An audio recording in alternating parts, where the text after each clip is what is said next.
city finds its voice. Every story starts to flow. Every heart gets a choice. From the corners to the main street line, every whisper turns to sound.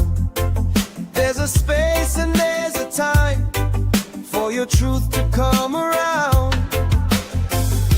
No matter where you're standing, no matter who you are, your voice can cross the distance, it can travel near and far.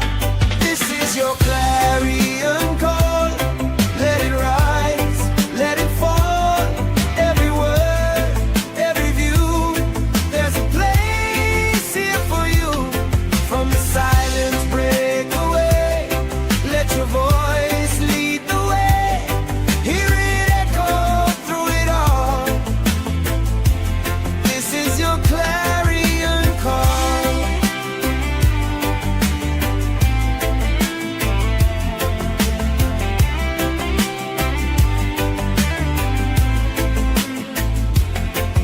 Different minds and different dreams, all are welcome on the line.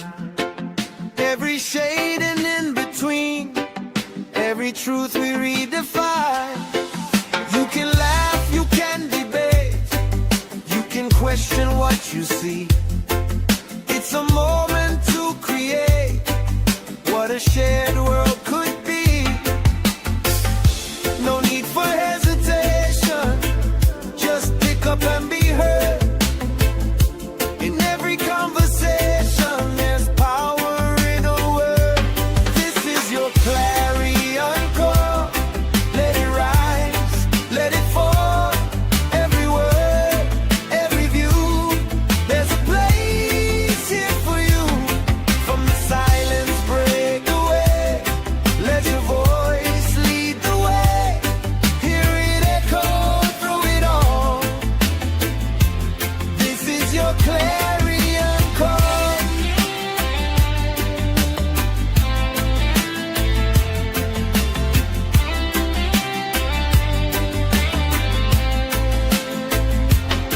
Across the airwaves, hearts align. Different rhythms, same design. In the noise, the truth appears, carried through 1,000 years. Speak your mind, don't hold it in. Every ending can begin. Turn the dial, take the chance. Join the ever-changing dance. This is your clarion call. Stand up proud, stand up tall. Every voice, loud or small, still can answer the call. Let the moment carry on. From the dusk into the dawn, hear it echo through it all. This is your clarion call. So when the afternoon is near and you've got something to say, know there's someone who will hear, just a call away.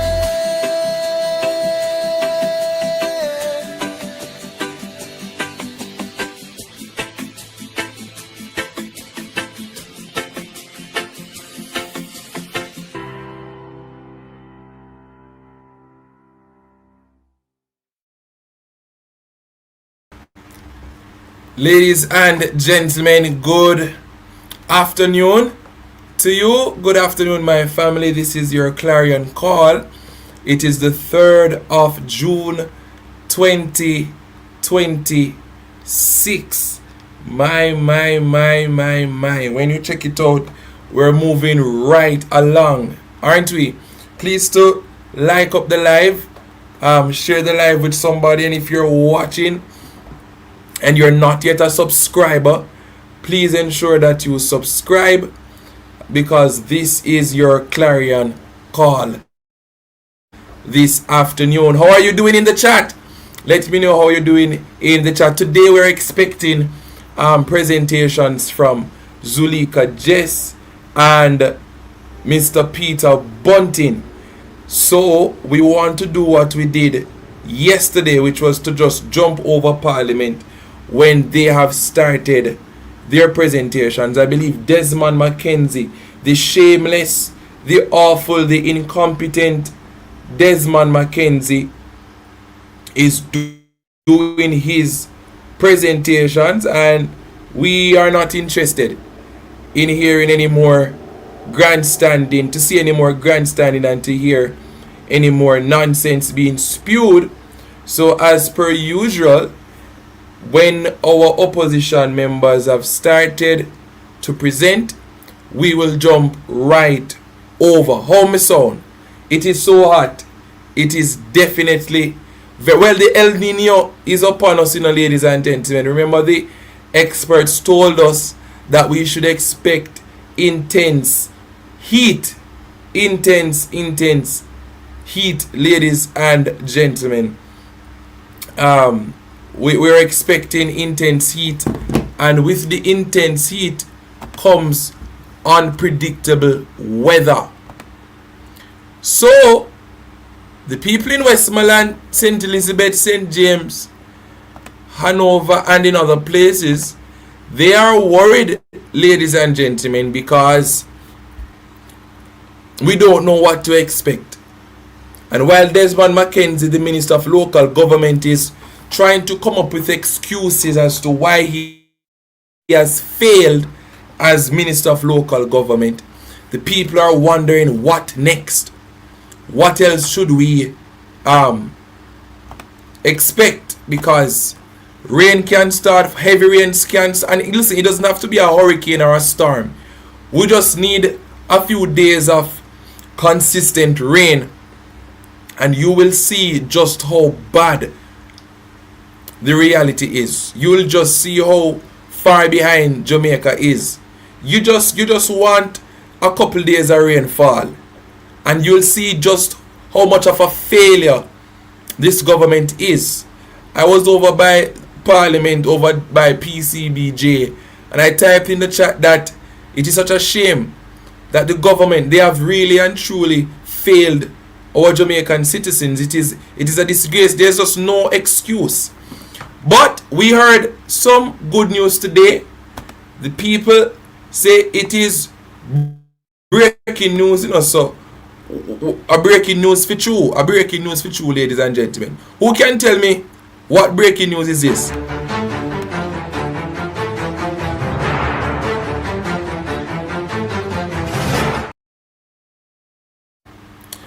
Ladies and gentlemen, for breaking news this afternoon, and by now people would have heard it, the policeman charged with murder in Latoya Bulgin shooting, and he was also denied bail. I am happy to hear this, but we want him to be convicted. I wonder what the labor rights will say now. I tell you, the labor rights, they are a shameless set of people. It is the top story on the Gleaner. Let us read this article. Feel free to call me at 1-876-562-8302. I wonder what the labor rights are saying. No, because they were defending the police. He was charged, so now we want him to be convicted. That is the word. Remember, charged don't necessarily mean that he is guilty or been sentenced or convicted of the crime. So he is charged, he was denied bail. That is very good. Now we want to see the conviction and send a message to these police officers. Yes, that continues to go around as if they are God on earth and they can take out lives and nothing come out of it. Hold on. Yes, mute me and go ahead, Mary. Man, I already did, Brother P. You know what? That's a start, Brother P. Yes. We're not talking about any kangaroo court here, no. Because everybody is entitled to due process, right? Yes. But it's a good start. And you know something? Pressure bust pipe. Maybe if this had not hit like internationally, yes, and stuff and thing, maybe we wouldn't even see this as a start. And because these policemen, they need to be held accountable. We have good police officers, and we're not down and kill the police officers, because we need we need the JCF. Of course. Because but we need law-abiding police officers. We don't want rogue police officers going around and just analyzing people as if to say a bird bush them day. You understand me? And even when bird season, brother P, there's a quote on how many birds you can kill. Yes, and the type of birds you can kill. And the type of bird. When the season done, you can't kill them. Exactly. When lobster season, you can't be caught with lobster out of season. You'll be prosecuted. So you can't go around and treating human lives as if to say it's indispensable. Yes. Like that. And this, they need to, I would need the body cam, because you see, this is just a start, but we still need to press forward for them to get the body cams. Yes. Because what they don't understand is that a body cam can either convict or it can exonerate you. Yes. You understand? Yeah. So we need, the pressure need to be still on that. The body cams need to come on board and on stream, and Andrew get charged. And get charged. This way I talk about. You are the one now that has been charged. I'm gonna like the fact that you're gonna get the bail. No, yeah, exactly. I'm happy about that. Because normally that's what happens. Yes. You get bail, and the next thing here's one fishing boat take him out and him gone, and one small, him gone somewhere. So I like the fact that he has been in. Well, eventually, but at least for now, he'll be held. Them can't just go around and just like the little boy will up him on up a cherry tree. They need to know that you cannot go around. This is the police. The police force is not a law unto itself. You understand me? They should be held accountable. When them wrong, and we're not down and kill them, because God knows we need them. Yes, we need the force.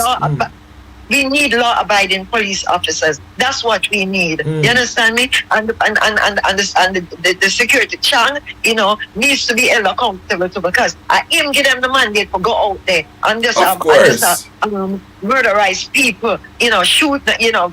Shoot indiscriminately. So this is a start. They need to be reined in. So all right, Brother P, that's my 2 cents. Yes, thank you, Marie, as usual. Thank you. Yeah. Yes, ladies and gentlemen, this is a step in the right direction. I know we have our skepticisms. We're skeptic when it comes to the law of this country, because the law seems to be beneath some and above others. But it is a step in the right direction. Let us, be positive about this. I want the DPP to and you know why I believe they're going to find him guilty? They're going to find him guilty, ladies and gentlemen, because of that CCTV footage. I'm telling you, you see that video? It is the game changer. Everybody have access to that over 3 minutes video. We were able to see from the beginning to the very end as to what took place in St. James, Granville. And the fact that it was caught on footage, the world saw it, the international human rights groups saw it, everybody saw it. This has put the DPP in a position where the office, she cannot just dismiss this case like other cases. And it is also, Sashibu, another valid reasons why the body-worn cameras conversation should never fade away nor die out. We should not accept the JCF telling us that by 2029, 80% of the body-worn cameras will be here. We should reject that. We should reject that. We need 80% of those body-worn cameras in the country by the end of 2026. By the end of 2026, if they make procuring body-worn cameras a priority in our country, there is absolutely nothing stopping them from getting 100% of the body-worn cameras being rolled out. I'm telling you. But because the JCF, they don't see it as priority. The Minister of Security, they don't see it as priority. The Prime Minister, he doesn't see it as priority. They're going to tell us by 2029? By 2029, JCF? No, we want them now. We want them now, because if we don't get them now, the police officers will continue to unalive our Jamaican brothers and sisters. All of the police that were on the scene should be charged. All of them. Bring them before the court and question them. Why didn't you try to de-escalate the tension between the police officer and Latoya Bulgin? You all complicit to what took place on that treacherous day. You all stood aside and did absolutely nothing because of your squaddy. Because of your squaddy, you wanna sit down and you do nothing. I wanna drag the lady body and fling the lady body in at the back of the Jeep. People say that the body fell out of the Jeep while they were driving to the hospital. It's a disgrace, ladies and gentlemen. And you heard the labor. I hope that Jamaica remember the labor rights in all of this, you know. Don't forget the position of the labor rights. Don't forget the labor rights. Alright, me. Go ahead, caller. Good afternoon. Good afternoon, Perry. Bless you. Bless you. Bless you. Yes, Perry. All of them supposed to be charged. All of them supposed to be charged. You see how they deal with the lady in the back of the vehicle? And the next thing, my grandfather tell me, say, the uphold is just as bad as the road. Of course. And listen to me. Me hear Bob still let go mouth pan Nikisha. Look how much time me hear Bob's name call. So what? Nobody no remember fear secret them and fear loud talk them. She no embarrassed. Somebody just talking out. And she feel bad. So me ask her to take a look in the mirror. And me tell her so when she in a glass house, you know, if it throw a stone. And me a beg her to take a look in a fear mirror. Don't look in a Nikisha Bertwell review mirror. Look in a hers and see at her age and in her lifetime if everything they call her name on, if she's innocent. My and God. Guess what happened? You see the Prime Minister be equally charged with the gunman, the man, Mr. Chang. You know, he they say to shoot and ask questions. Yes. After. The uphold is just as bad as the road. Of course. And you know who me a beg to look out of their eye?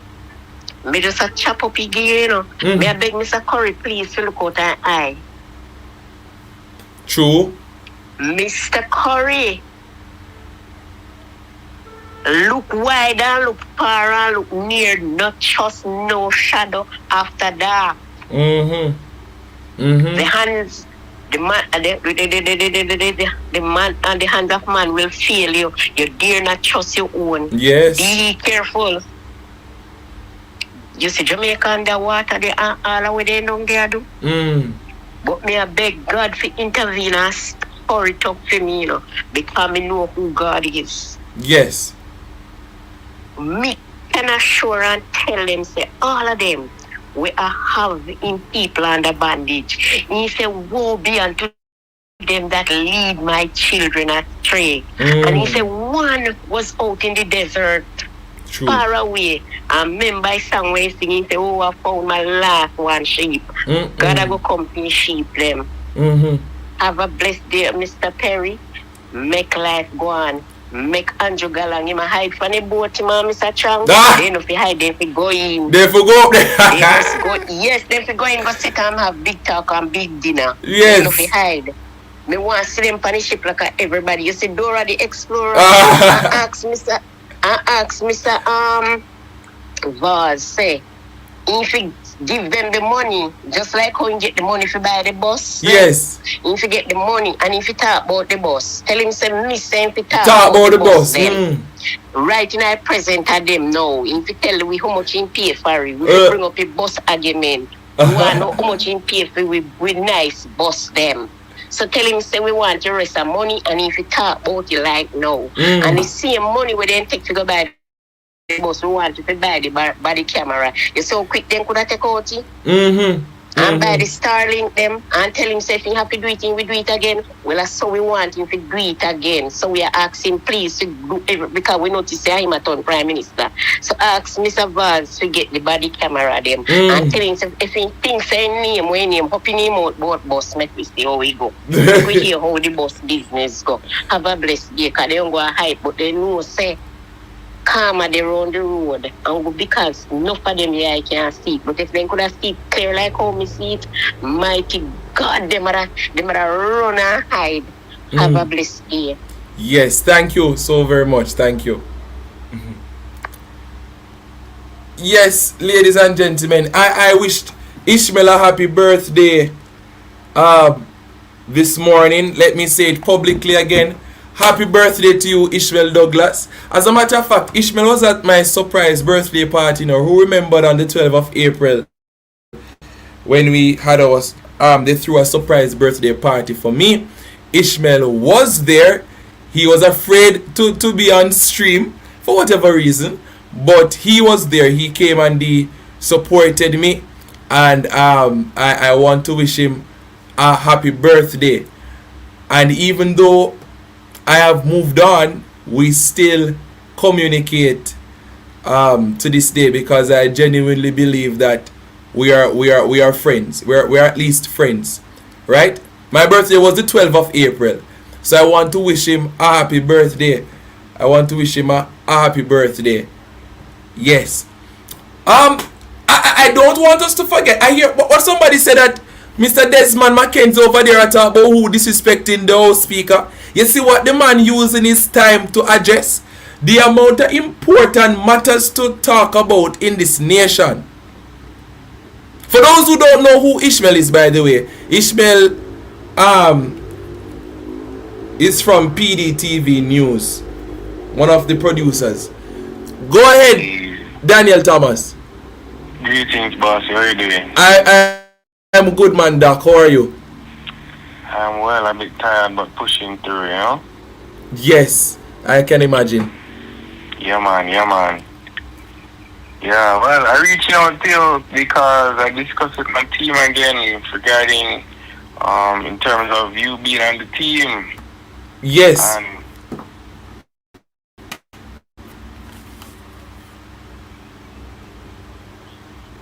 Still all my songs shall be nearer, my God, to thee.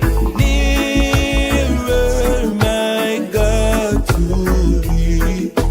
Nearer to thee. God, are you me calling on? You are the one step of footprinting at the sun. Do things rough up on your word or when me stand.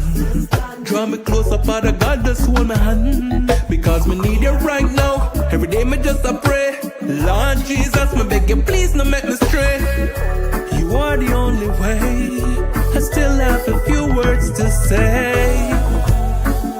You are the God of my life. Without you, Lord, I just can't survive.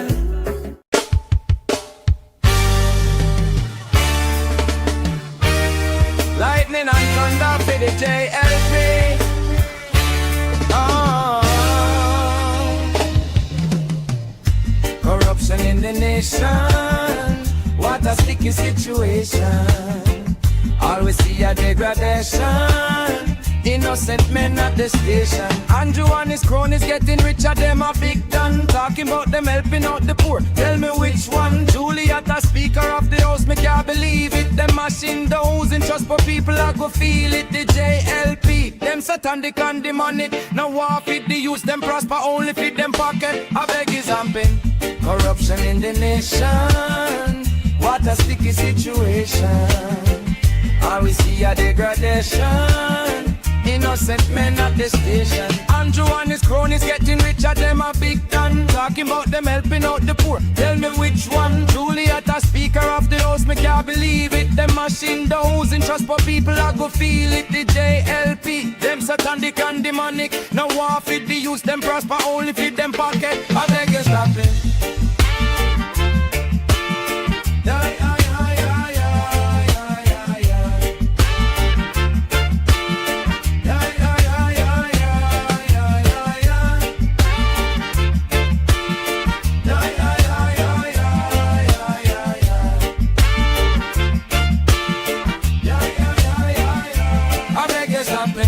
Corruption in the nation, what a sticky situation.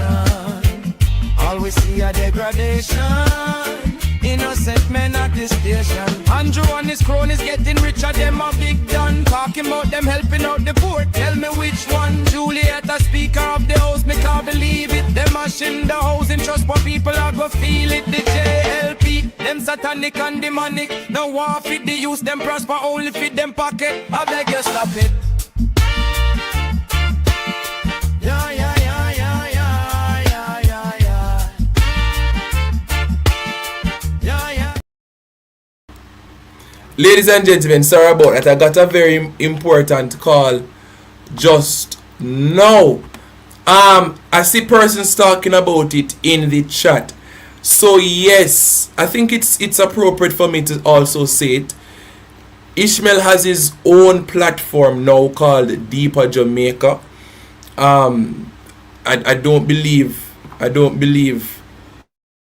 it is inappropriate for me to mention it.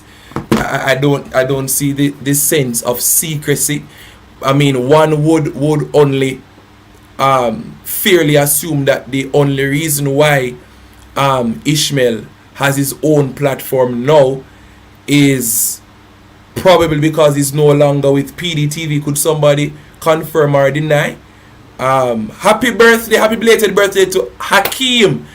Somebody asked me to wish Hakeem a happy birthday. His birthday was yesterday.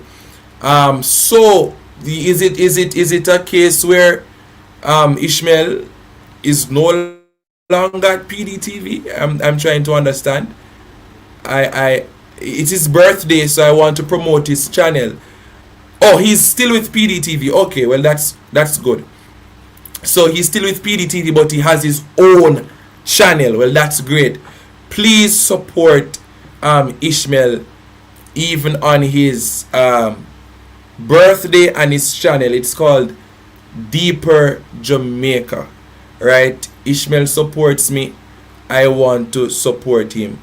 All right, so I want us to remember what the Jamaica Labour Party said as it relates to the passing of Latoya Bulgin. They defended the police officer. They defended the police officer. They defended the JCF on this matter. The JLP went as far as branding Latoya Bulgin as a hardcore criminal, as if to justify the murder of Latoya Bulgin. What will they say now?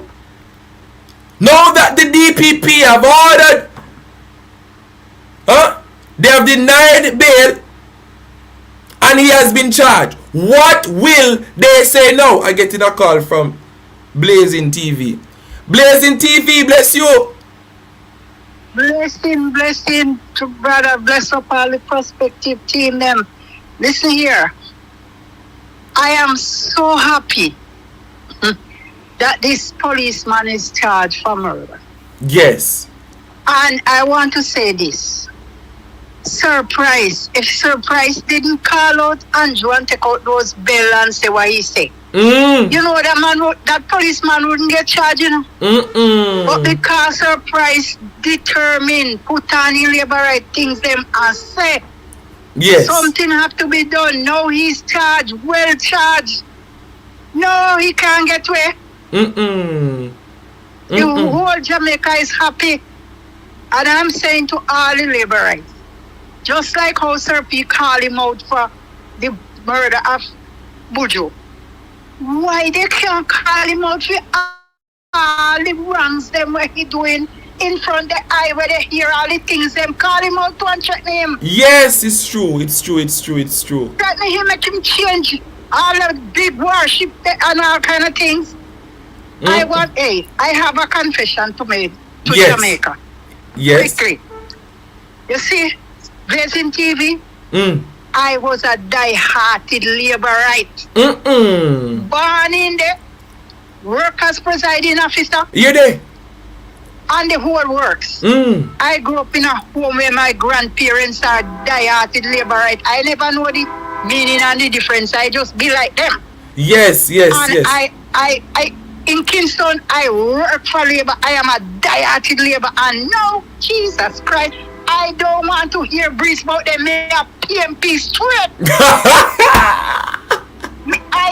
Andrew, listen, Andrew, when Andrew was coming in, you know. Yes. I was so happy for him because I say he's young and he would do good for Jamaica. Yes. But now, he's such a, Andrew, you hurt me so deep. He's such a disappointment. I can't even bear to hear him talk. It hurts so bad. And I said, all along, I am following my grandparents. Yes. I never know that PMP is the right party. You see the light. I never know PMP is the people care for the people. Yes. Yeah. All along, I think labor right are the best since sliced bread, but no, me know them are the worst. Everywhere. Yes, I said it. I would have never ever voted for Labour. I am a die-hearted PMP. No. It is too much, Andrew. You disappoint me. Andrew, you disappoint me so much. I think you would have do good for Jamaica. No. And it hurt my heart. I don't even want to see the green. I don't want to see them none at all. Yeah. I am a die-hearted PMP. No more Labour. I was following my grandparents. Yeah, no, take that for today. Yeah, that's how we go. Yes. I mean, even if they change their ways, I would never go back.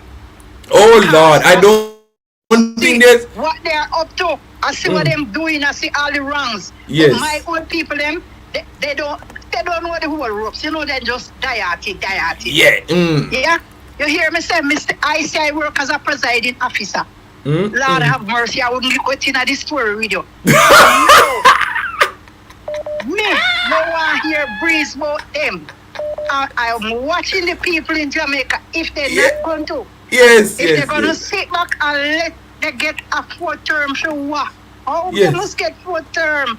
How people blinded?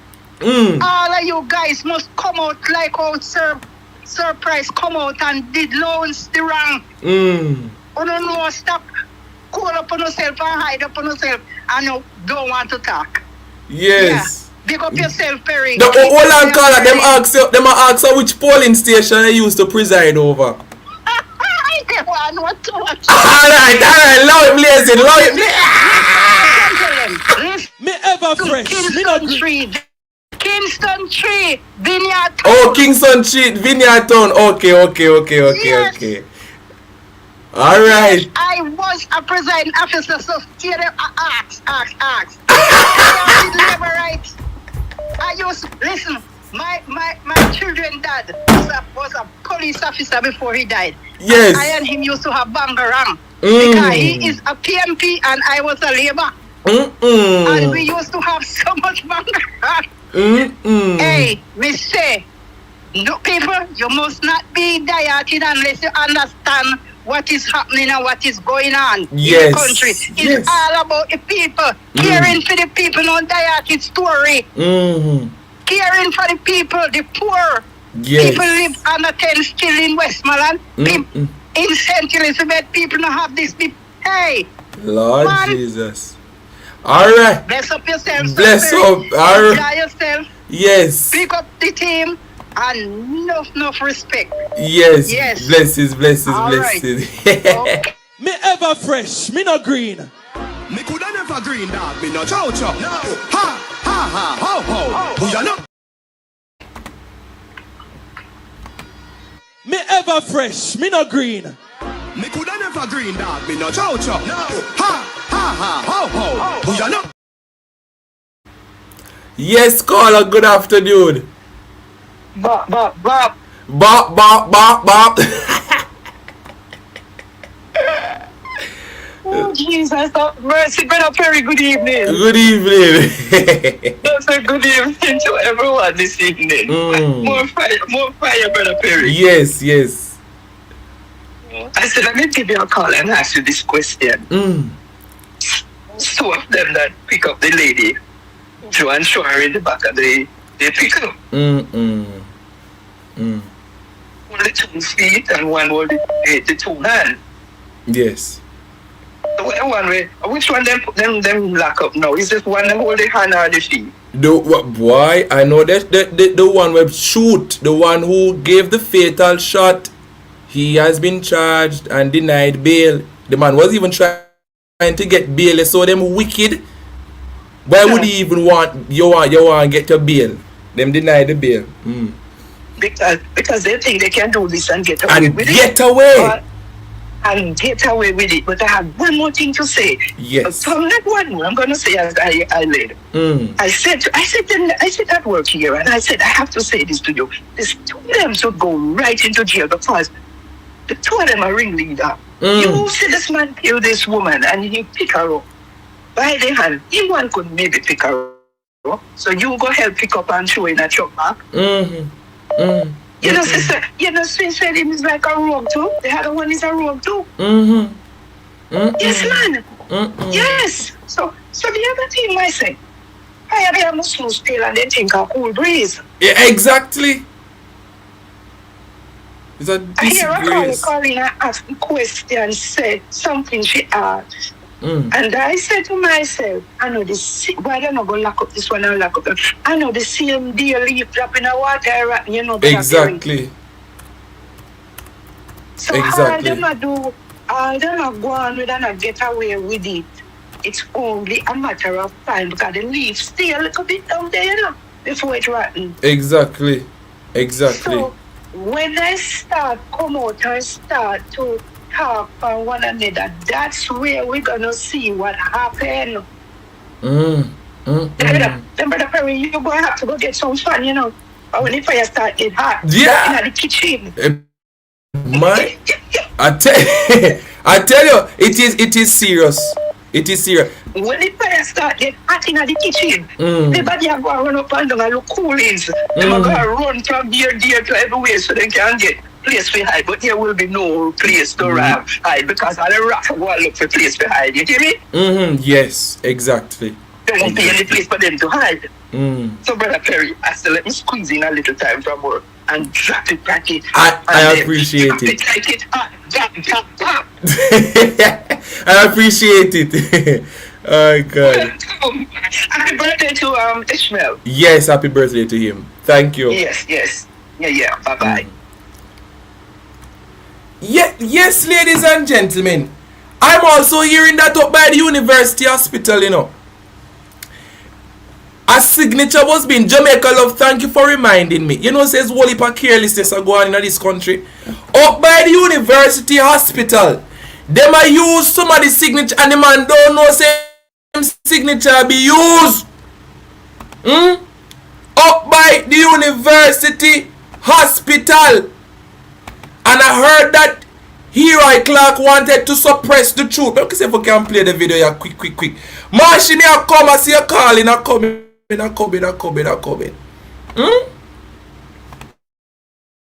this Anybody? committee not She here is a former from board member of persons the who institution. have information that can assist the committee. committee, Only yes. those who want to muzzle the truth, only those who want to suppress the truth, Mr. Chairman, would have an interest in preventing a duly appointed board member from coming to this committee and providing them the benefit of what was taking place at that time.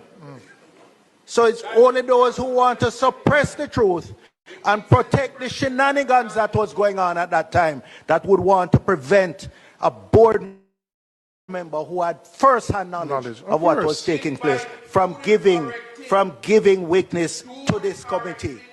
Mr. Clark comes here and he comes to the PAC and does the same thing.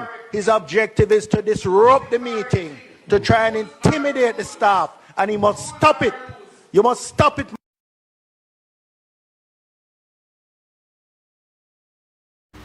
Ladies and gentlemen, is what happened at the PAC. Let me call back Marshy. We're going to talk about how signature are used. And the man don't know same signature I use over there. We're going to have to talk about that as well. It is a disgrace, ladies and gentlemen.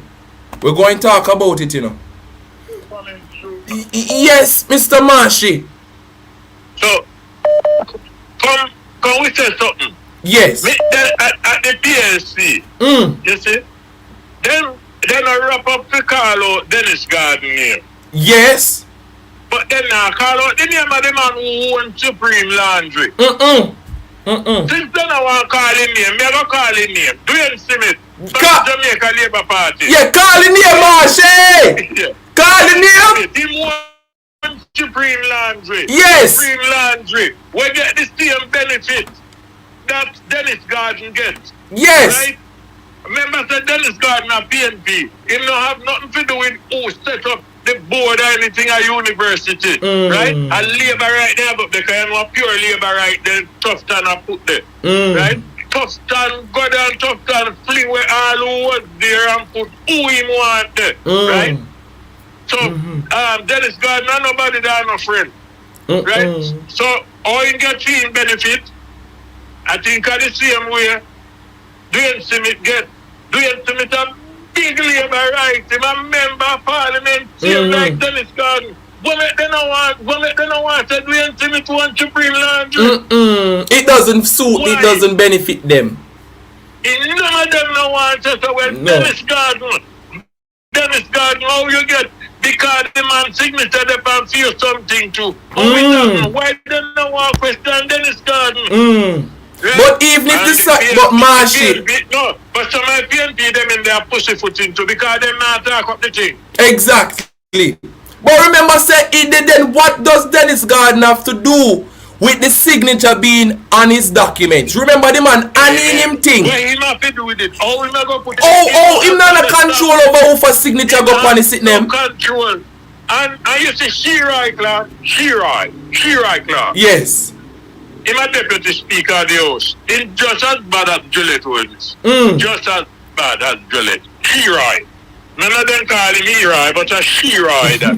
ONDF. Anyhow, the long and short side, that the policeman who been charged, I will make you understand that he was charged and remanded and his travel document has been confiscated. Wow. No, Horace Chang will be sleeping in his bed tonight. The Prime Minister, well, I don't know if he has a sweetheart.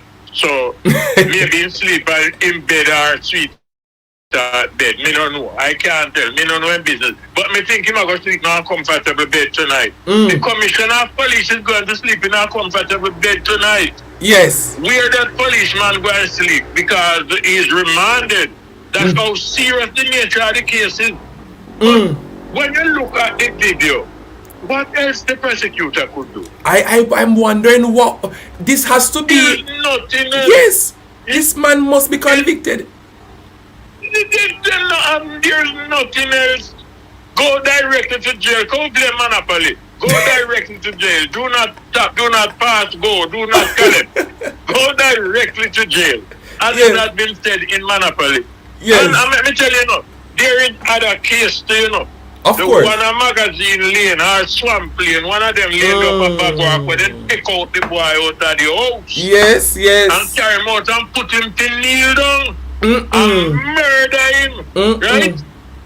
And the next one, from down a cherry tree lane where the man walk main door and the police then and work me and the police then take him out, murder him in the house.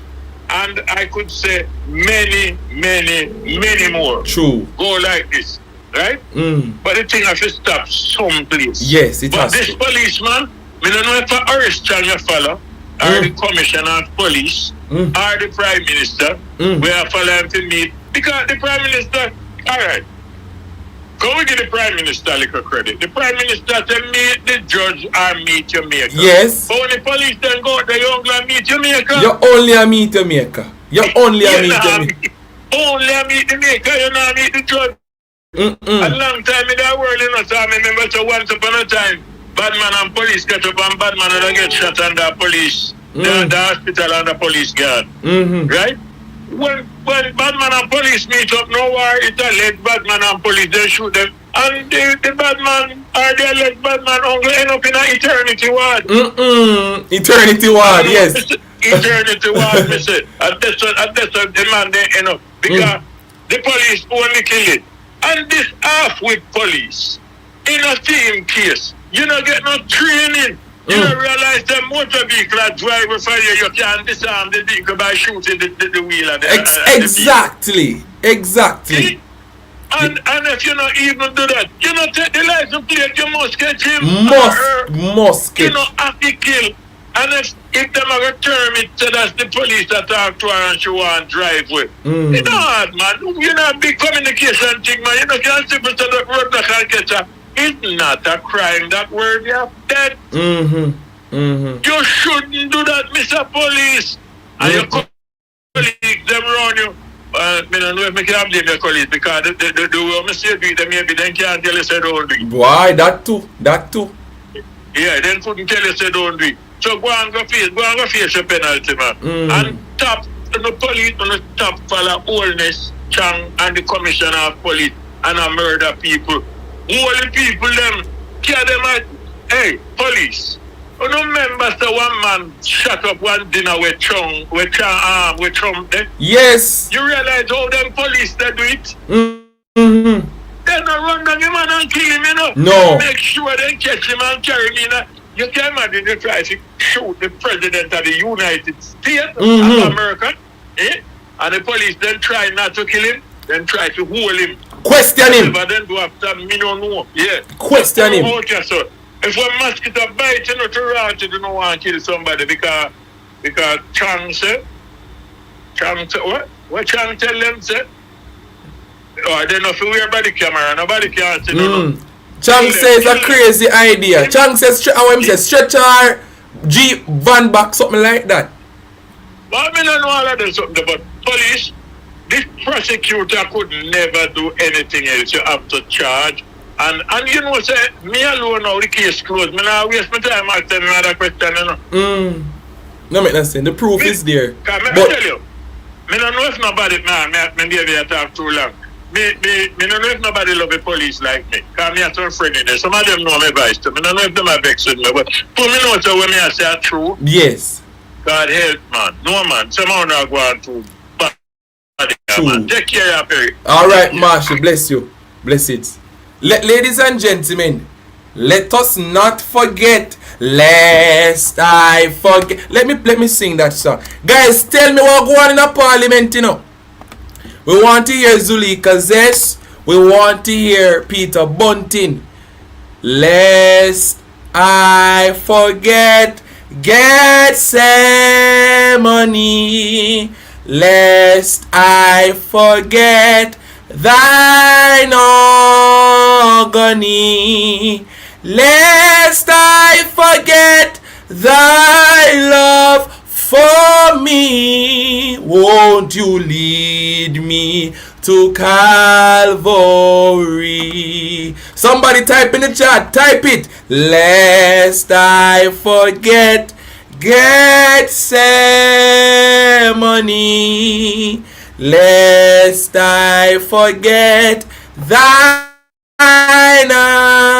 agony, lest I forget thy love for me. Won't you lead me to Calvary? You know why I don't want us to forget?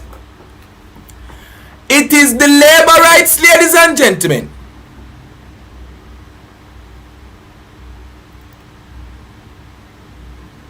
The labor rights defended the police officers. They were wrong and strong. Listen, if the police was in the right, he would not have been charged. If there was nothing to make a case against the actions of the police, he wouldn't have been charged and denied bail. The labor rights, ladies and gentlemen, they went out, the bloggers went out, and they defended the police officer. They said that Latoya Bulgin was a criminal, and they went out and they made it seem as if the policeman did nothing wrong. All because they've been tasked to protect the whatever it is that they call reputation of the Jamaica Labour Party.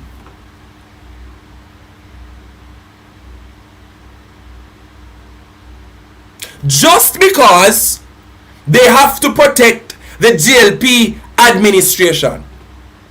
Just because they don't want things look bad on the party themselves. Because all of this is happening under the Andrew Wallace administration. You ever listen how labor rights talk about police officers and how they interact with the civilians? I want us to remember that the Jamaica Labour Party stood behind this police officer, demonized Latoya Bulgin. It is sick, satanic, it is sadistic what the Jamaica Labour Party continues to do. Disgrace. Somebody calling, hold on. This is saying connecting. And all know it can connect. My God. All know it can connect. Let me try and call you back. Remember what the Labour Party did, ladies and gentlemen. Don't forget. Don't forget. It's a disgrace. Go ahead, caller. Good afternoon. Greetings, Brother Perry. It's Shanika. How are you doing? Shanika, God bless you, bad. I'm alright. You alright? Yeah, man. First time calling. Always texting, though. Yes, I know. So what I think is that they only charge the police because of the public outrage, especially on social media, with you and other persons, and the fact that the case gained some international attention. And, another thing is that they mentioned that she's from the LGBT community, right? Yeah, and they're already facing their own issues of discrimination and other things. Yes. So adding murder to that, no, I think Andrew does not want that attention. Yes. I think that the other officers should be charged who were there. And, I hope the police out there who are seeing what's going on, they should take it as an example and just take heed and just do the right thing. Yeah, so that's all I have to say. And you're doing a good job, and keep up the good work. Thank you, Shanika. I will now save your contact. Yeah, man. No problem. All right. God bless all you. right. It is true, ladies and gentlemen, and this is the reason why we must continue to fight for a vibrant democracy. Let us not try to stifle the voices and the advocates, the bloggers on social media, because one could very well argue that the only reason why they are taking up this matter is because of the conversations we've been keeping it alive, the protests that we saw in Granville, St. James. Though the protests could have been much more memorable, but we saw protests in Granville regarding Latoya Bulgin. And we should Use this, ladies and gentlemen, as an example. Just use it as a yes, man. Shanika sound like she can sing. I can tell you right now. I believe Shanika is a singer. You know. Let me take one more call. Then we jump over to Parliament. Somebody say, Mr. Mackenzie, finish talking. Who is to talk now? Tell me quickly, ladies and gentlemen. We don't want to miss it, you know. Let me make one more. Let me take this last call here. Hey, Terry. Yes, bless you. Terry, I have a right to my opinion, right? Yes. Even though some people might see it wrong. He said, So, Perry, when I see this video, yes, I was outraged. And I watched the video over and over. Right through the night, I couldn't sleep. At one point, I said, this is not police. It's AI. But I see something in the video that I don't see a lot of people see. The last part of the video, when the vehicle went to the bottom, did you see the police trunk fly open? When they were driving off, yes, I saw it. It fell open. All right, so before Latoya got shot, I also see something where the people was coming out of the vehicle. And there was a lady standing at the window. I don't know if she was paying the driver. She had like a phone in her hand. So I was thinking, maybe she was giving Latoya money. And I don't know. In Jamaica, you guys drive on the right side, right? Yeah. Depending on where you're going, yes. Yeah, I was saying, but wait. Did this policeman shoot her out of being paranoid? Or, because this is weird. Or was she trying to put the money or something in her pocket? Because this is what I'm thinking. When he made it think that she was reaching for something and fire at her. I get what. Yes, I get it. I get where you're coming from. They say Peter Bunting is talking now, so we're going to jump over to Parliament. But I get your point. Probably the police officer thought that she was going for a weapon. I get what you're saying. You're saying. Yeah, right. While she was slowly moving up. Okay. Yeah, man. Right. We're going to jump over Parliament, all right? Okay. Yeah, man. Bless you. Let us go over to Parliament, ladies and gentlemen. Lord of mercy. Let us go over to Parliament.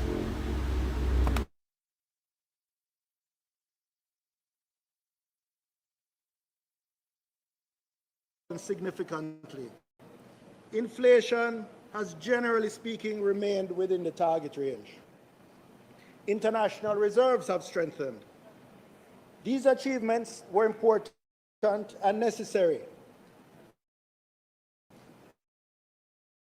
That's why the PNP administration, led by the most Honorable Portia Simpson-Miller of Economic Reform,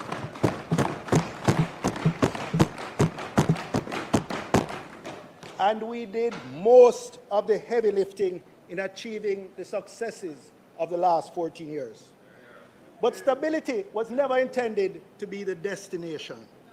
It was the foundation upon which growth, productivity, and the elusive prosperity could be built.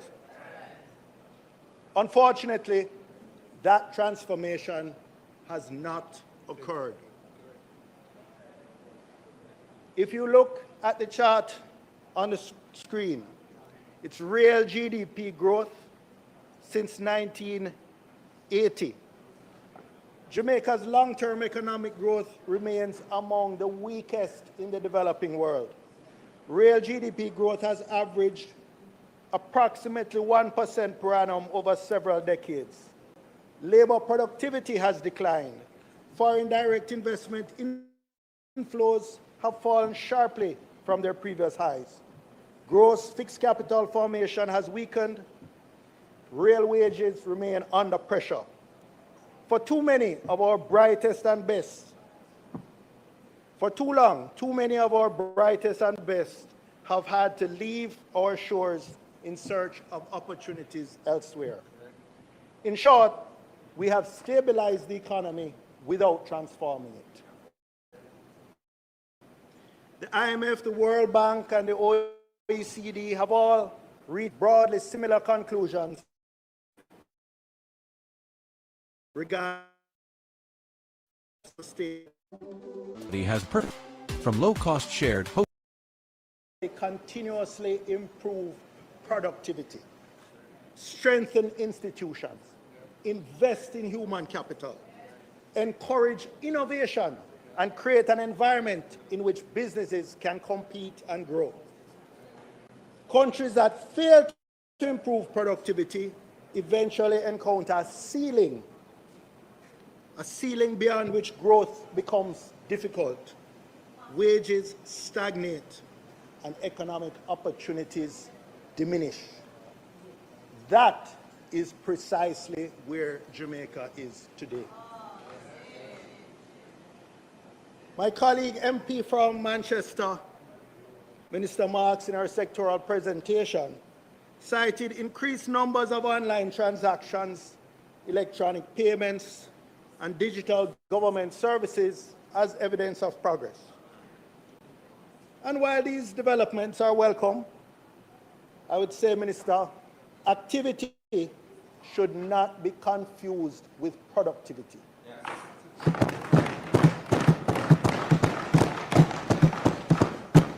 Many Jamaican businesses continue to encounter duplicated reporting requirements, fragmented government systems, and lengthy approval processes. Only last week, we heard that more than 70% of transactions in Jamaica are still cash-based, something you would appreciate. Jamdex adoption, Jamdex, the central bank digital currency, Jamdex adoption remains negligible despite significant effort by Bank of Jamaica. Interbank payment systems continue to operate within constraints that reflected the old manual processing days at banks. The BOJ's RTGS, which stands for Real-Time Gross Settlement, operates from 8:30 a.m. to 2:30 p.m., 25% of the day. Automated clearinghouse, which is the bank clearing system, is still next day payment. This is not appropriate for the needs of a modern 24/7 economy.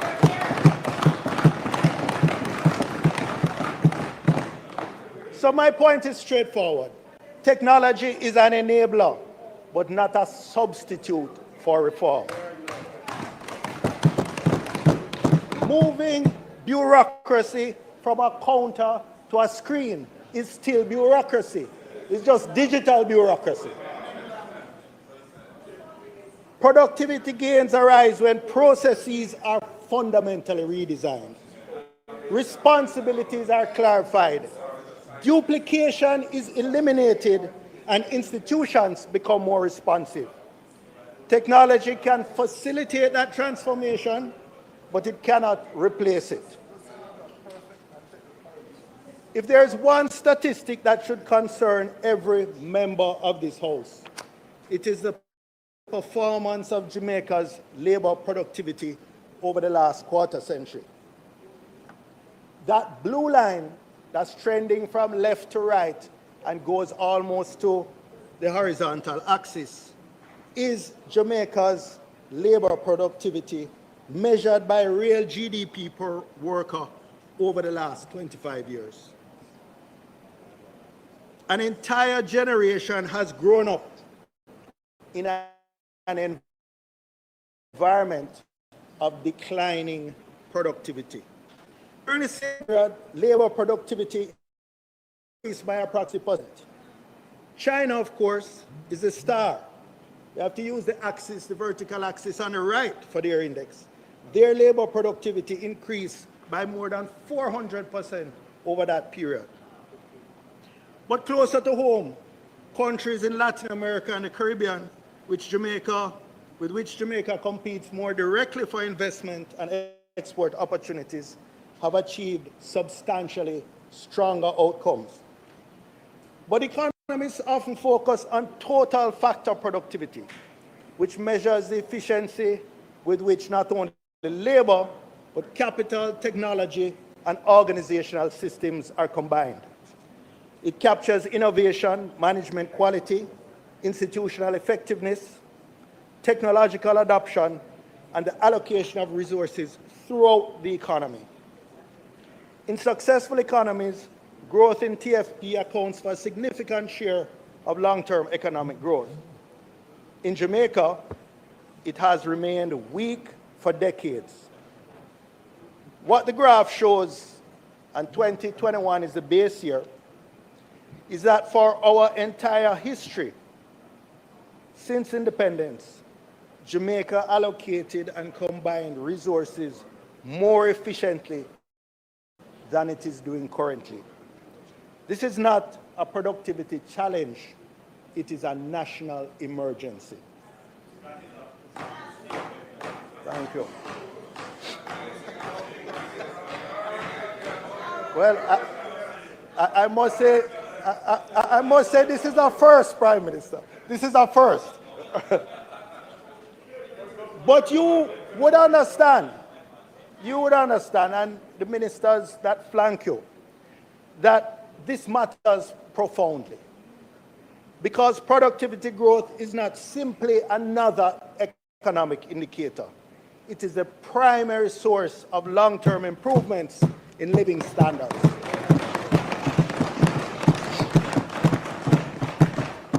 Nobel laureate Paul Krugman famously observed that, and I quote, "Productivity is not everything, but in the long run, it is almost everything." End quote. Workers cannot sustainably earn more than the value they produce. Governments cannot sustainably spend more than the economy generates. Please do. Businesses cannot sustainably raise wages unless productivity rises.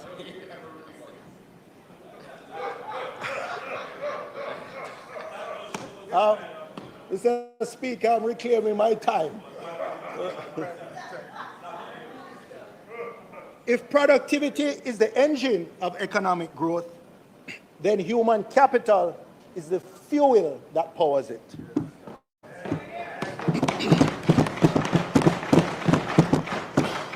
No country has achieved sustained productivity growth without simultaneously improving the skills, capabilities, and adaptability of its workforce. Jamaica faces a significant challenge in this regard. A recent, I believe last week, newspaper article quoted UTEC's president reiterating that of the approximately 30,000 students who sit CSEC exams annually, only about 6,000 or 20% achieve the minimum qualifications generally required for tertiary education. He said UTEC alone could take half of those students, and there are 14 other universities and colleges competing for that 6,000. This means that 4 out of every 5 students leave secondary school without the credentials needed to fully participate in a modern knowledge economy. The education system continues to fail the majority of our students and needs to be fixed.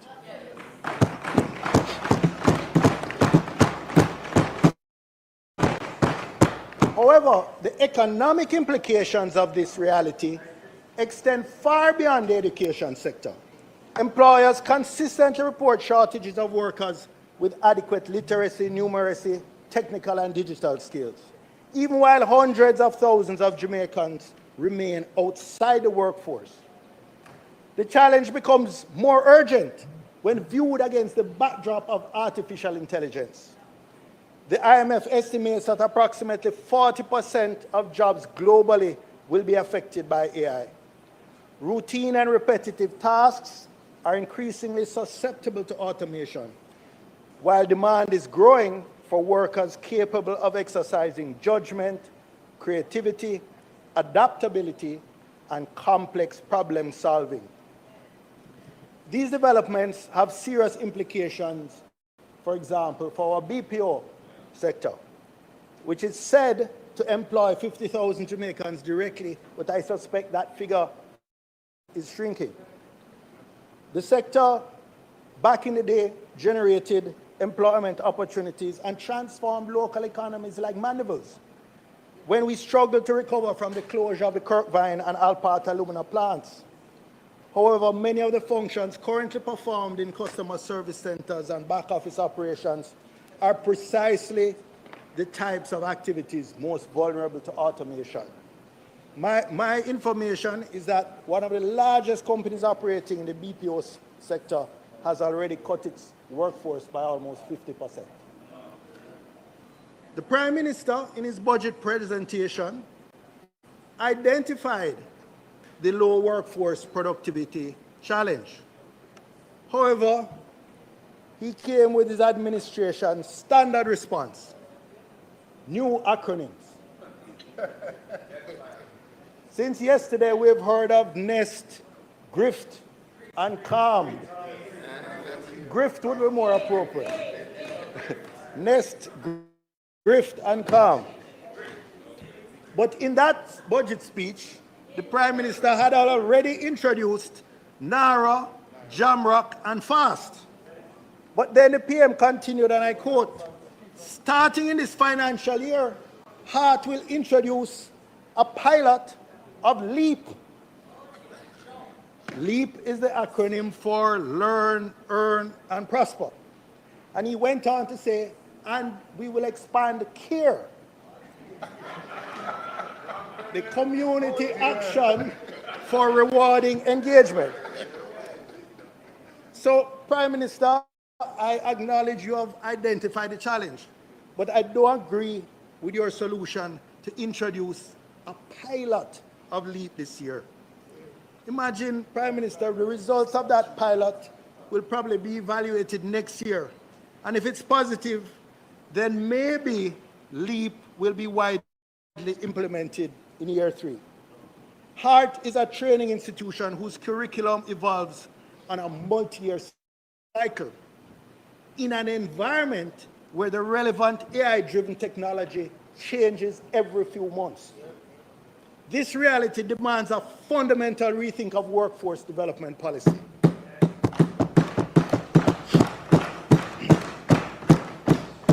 HART has made important contributions to Jamaica's development, but it was designed for a different era. The pace of technological change now requires continuous workforce adaptation. The opposition has stated repeatedly that the time has come to transform HART into a workforce development funding institution rather than attempting to deliver training directly in every field. HART should increasingly support employer-driven training initiatives, matching private sector investments in workforce development and allowing workers access to accredited training providers. Such a model would ensure that training resources are aligned with actual labor market demand and not institutional assumptions about future labor demand. We must move from labor supply to talent supply.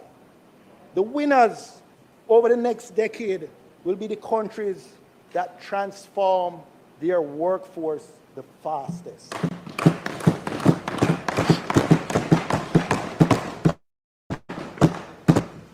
Now I want to turn to the impact on tax policy on the entrepreneurial economy. The chart on the screen shows graphs of tax revenue, the lower blue line, and the other line above is the more comprehensive measure of revenue and grants that covers what the government extracts from taxpayers in fees, fines, levies, etc., in addition to taxes. That upper line has fluctuated between 27 to 31% of GDP over the last 10 years. This is higher than the average for Latin America and the Caribbean, which hovers around 21 to 22% of GDP, and much higher than the world average of 16 to 17% of GDP. In fact, it's really only the OECD countries that are above us, and we know the sort of welfare services and social services that they deliver. The majority of Jamaican firms surveyed find tax rates to be a major or severe obstacle to their operations. Equitable growth will only occur when thousands of individuals invest capital, take risks, and create opportunities. The overwhelming majority of Jamaican businesses are micro, small, and medium-sized enterprises. They represent the backbone of employment, entrepreneurship, and innovation. Economic growth does not emerge solely from large corporations or government programs. Yet this government's policy appears designed around the needs of only those large firms while imposing additional burdens on smaller enterprises.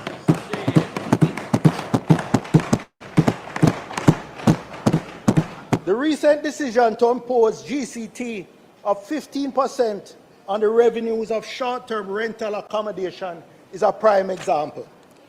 The sector has been a success story, growing rapidly from 60,000 guests in 2017 to over 800,000 in 2024.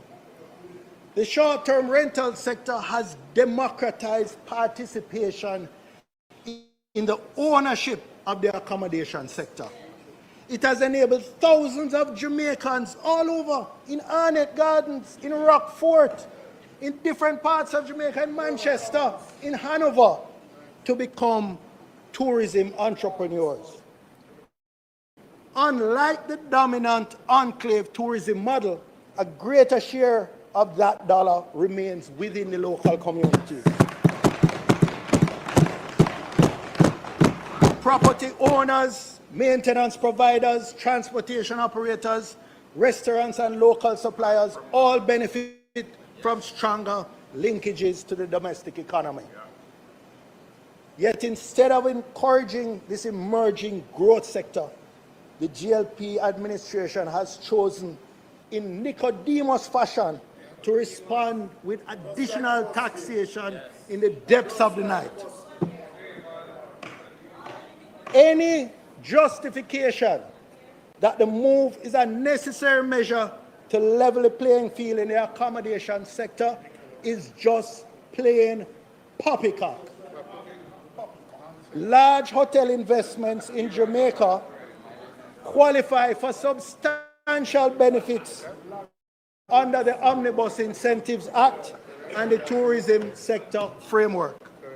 These huge multinationals enjoy significantly reduced corporate income taxes, productive input reliefs on equipment and construction materials, employment tax credits,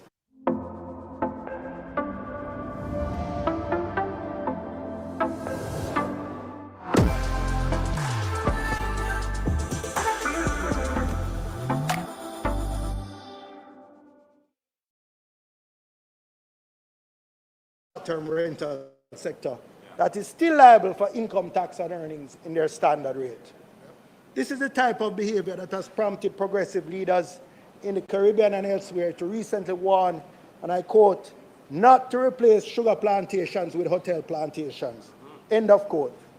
A rebranded plantation economy built around leisure instead of sugar is still a plantation economy.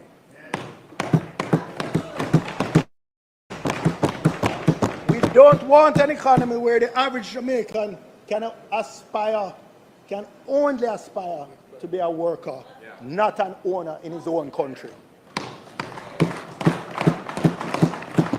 So this is not a debate about taxation alone. It is a debate about ownership.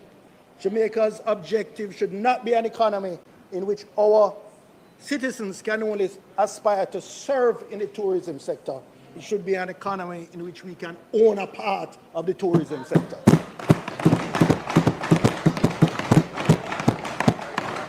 Another example of bad tax policy comes from a point I made in the 2018 sectoral debate. It's worth repeating at this time when geopolitical tensions have sent fuel prices skyrocketing and the pass-through inflation now threatens our country. still struggling to recover from Hurricane Melissa, with the prospect of increased interest rates to battle this pass-through inflation. These high fuel prices will provide a tax windfall for the government because of the ad valorem SCT on fuel. I say now is the time to give both businesses and consumers some badly needed relief.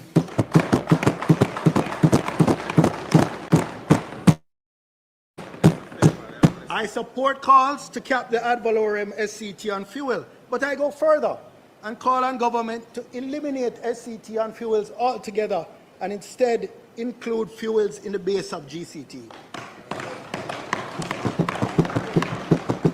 This would reduce the burden of cumulative taxation on registered taxpayers and thus improve economic efficiency. Now, Mr. Speaker, I want to turn to the matter to a section that I call institutions and bureaucracy matter. One of the most damaging taxes in Jamaica is one that never appears on an invoice. It is the tax imposed by bureaucracy. Every entrepreneur experiences it. It is paid in delays, uncertainty, duplicated paperwork, and lost opportunities. Economists describe these burdens as transaction costs. In successful economies, institutions are designed to minimize them. In Jamaica, too many institutions continue to generate them.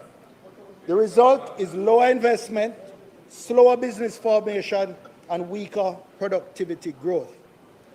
But productivity, and I want you to listen to me carefully, productivity is not solely an economic issue. It is also a governance issue. The most productive economies in the world are characterized by strong institutions, predictable rules, and high levels of public trust. Investors do not simply evaluate tax rates or labor costs.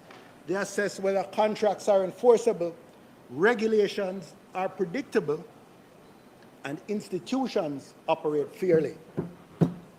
Recent controversies involving the treatment of independent oversight institutions should concern anyone interested in Jamaica's competitiveness. These controversies include the NARA Act, which many see as a naked power grab by the Prime Minister, giving the agency and the PM sweeping executive powers with a lack of institutional guardrails and the ability to bypass traditional regulatory oversight. A few years ago, the PM overruled NEPA and granted a permit to mine in the ecologically sensitive Dry Harbor Mountains. The Constitutional Court, in a recent landmark ruling, declared the permit and the PM's decision, I quote, unconstitutional, void, and of no effect, end quote. The Prime Minister, and I go on to a third example of these controversies. The Prime Minister, in an unprecedented move for a sitting Prime Minister, took his own state oversight body, the Integrity Commission, to the Supreme Court. He filed over 20 applications seeking to nullify the IC's investigative report and challenge the constitutionality of the core provisions within the Integrity Commission Act that his government passed. The fourth example is the oversight, is Parliament's own oversight of the executive, which is being systematically undermined. Yes.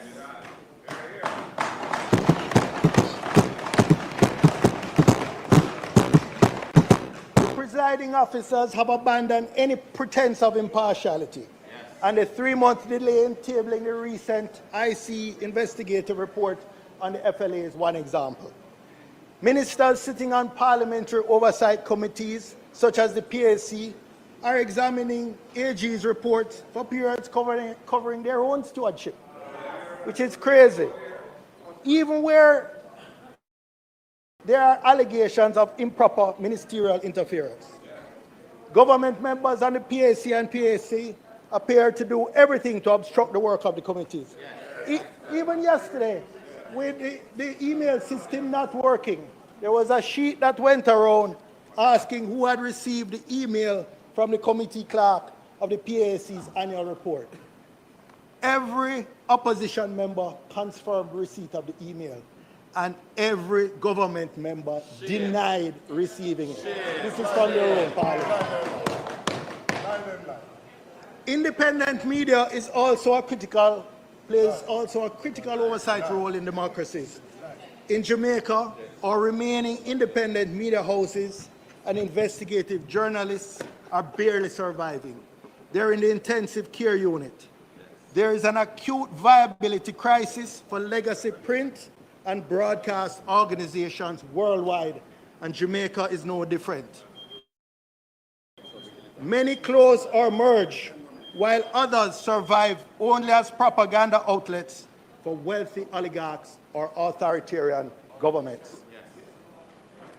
Given what is happening with our oversight institutions, and I draw your attention to the chart, given what is happening with our oversight institutions, it should not be surprising that net foreign direct investment inflows as a percent of GDP have declined to between 1.5% and 2% since 2020. This is less than a third of what we received as recently as 2015 and 2016, when net FDI exceeded 6% of GDP. Investors value certainty. Entrepreneurs value predictability. Businesses make long-term commitments when they believe that rules will be applied consistently and institutions will operate independently. Yes. Strong institutions encourage investment because they reduce uncertainty.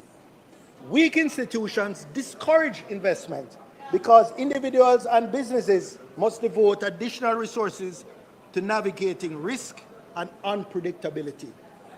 Productivity, therefore, depends not only on economic policy, but also on governance quality. Yes. So, Madam Speaker, in conclusion, the story of the last 14 years was stability. The story of the next decade must be transformation.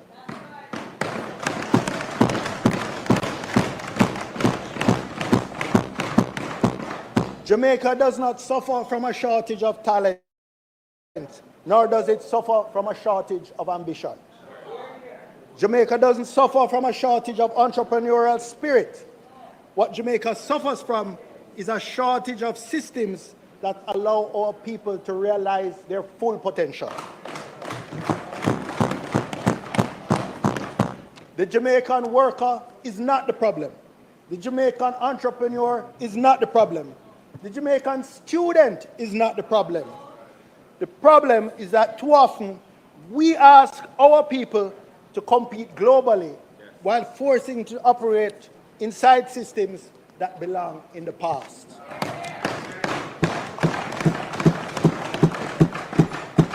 Stability was the foundation.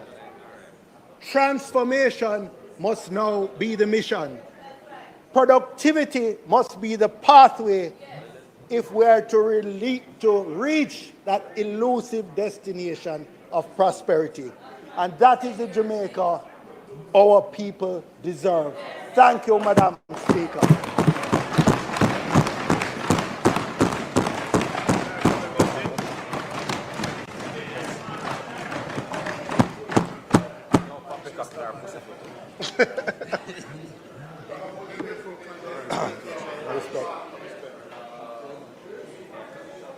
You have lifted the bar.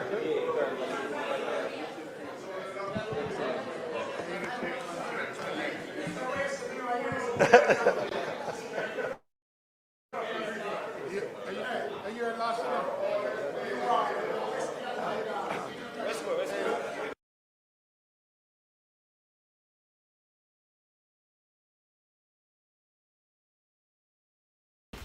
Well done. Well done. Well done. Somehow the YouTube over there is down. But well done, Mr. Peter Bunting. My God. Solid words. Solid words. We're waiting now to hear from Zuleika Jess, I believe, is the next person up. Hold on. Well done. That was really good. He called out the government. I experienced second-hand embarrassment for the Prime Minister. Can you imagine?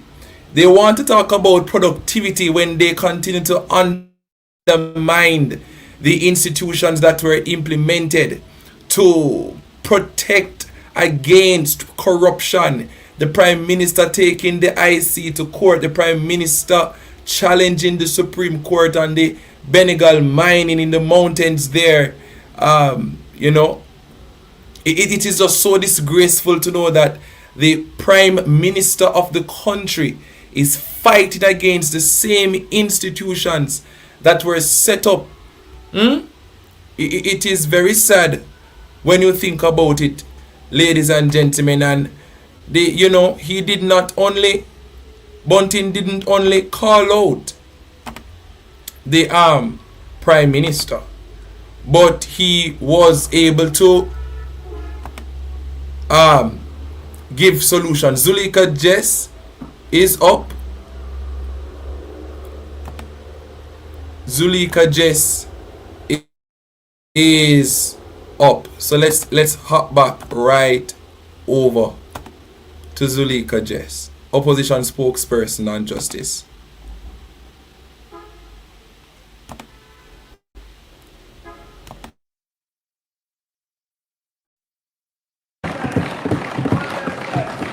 I must start by thanking God for his guidance and grace. I wish to thank the leader of the opposition, Mark Golding, for the confidence he has placed in me to shadow the critical portfolio of justice.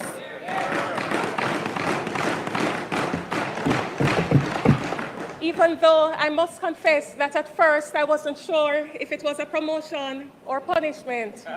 Either way, I promise to defend justice fiercely. I come to this role in my 15th year as a senior attorney with diverse experience and perspectives.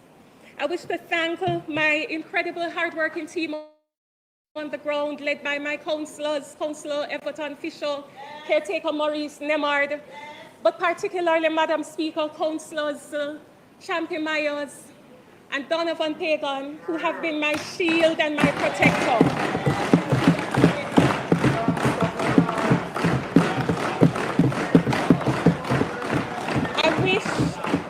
I wish to thank my phenomenal family in northeastern St. Elizabeth. Thank you for saying yes to Jess and a young fresh day.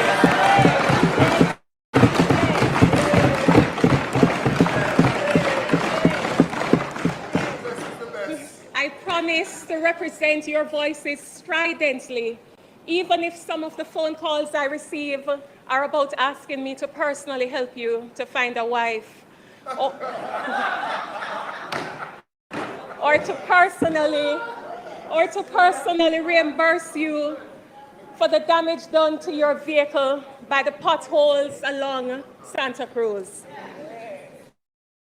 To my friends and long-suffering family, thank you for putting up with my long days and late nights on the political battlefield. You are my anchor and my sanity.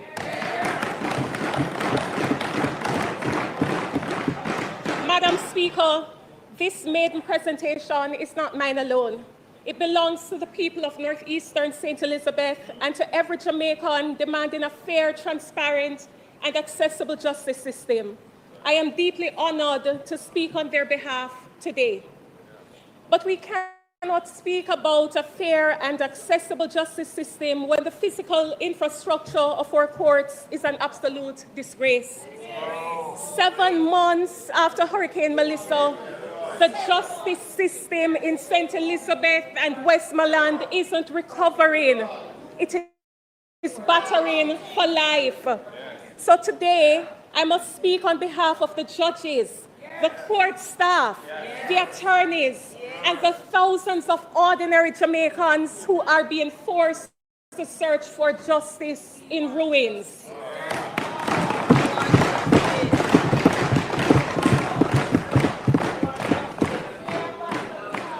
Madam Speaker, let us look at the proud parish of St. Elizabeth, from which I now hail.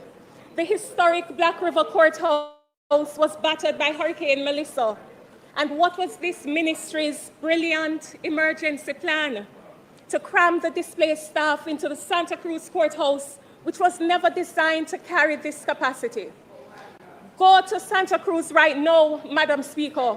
The conditions are utterly degrading.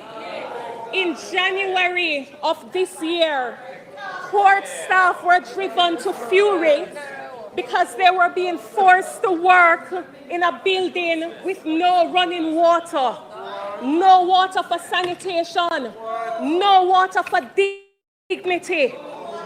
How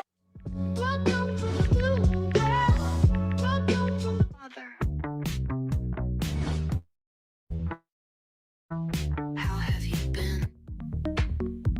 Caught in orbit,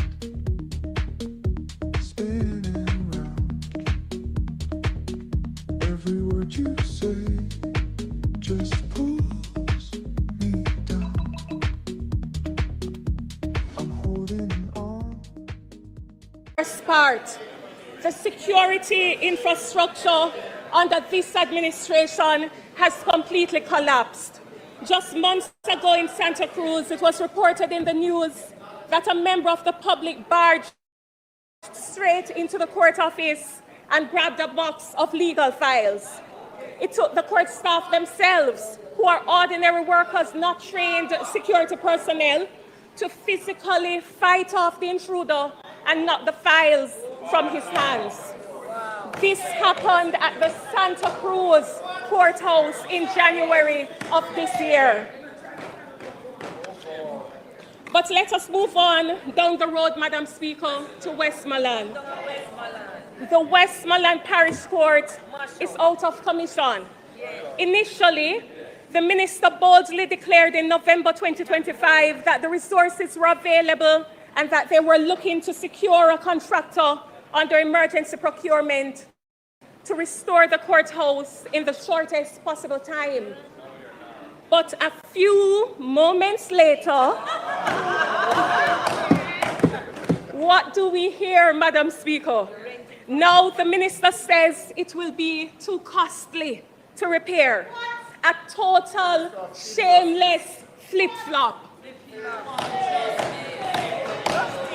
Madam Speaker, the minister's assurances carry no weight. First, the money was there to do the repair. Now, the building cannot be repaired. This isn't governance. It is pure double talk designed to hide delay and incompetence. They are talking in circles to hide the fact that they are dropping the ball and the people need justice.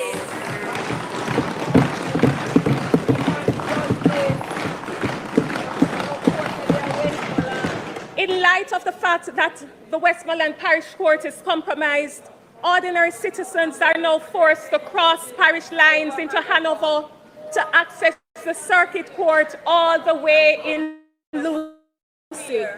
Madam Speaker, think of the staggering end. Madam Speaker, think of the staggering economic punishment this inflicts on the people of Westmoreland.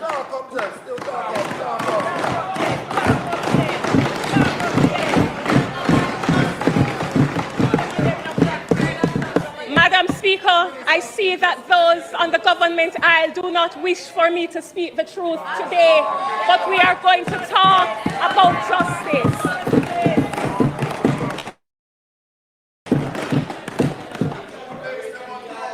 Think of the astronomical expense for jurors, for litigants, for lawyers who must find transportation and meals just to travel back and forth to Lucy day after day because there is no court in Westmoreland to accommodate circuit.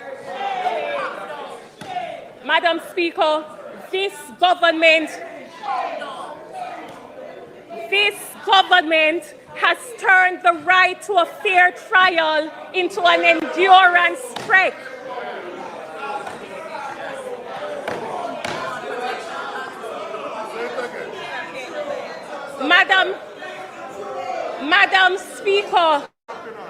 Madam Speaker, they can howl all they want, but until they fix the justice crisis in the West, we will speak about this in the halls of this Parliament.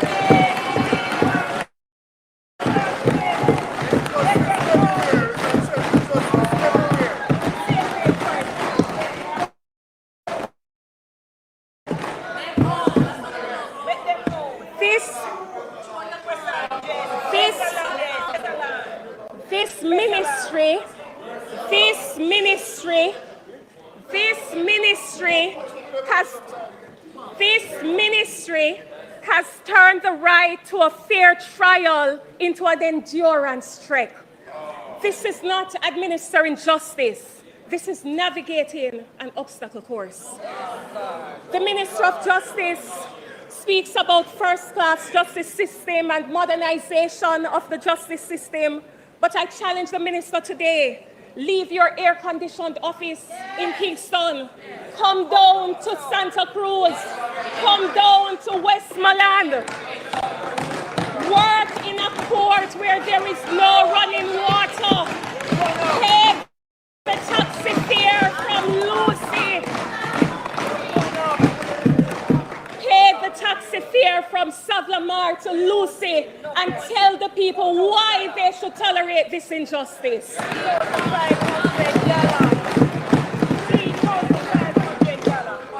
Madam, thank God for the late, great Roger Clark's legacy. Madam Speaker, but Madam Speaker, don't take my word for it. The Chief Justice himself stated that this ministry is an unreliable partner.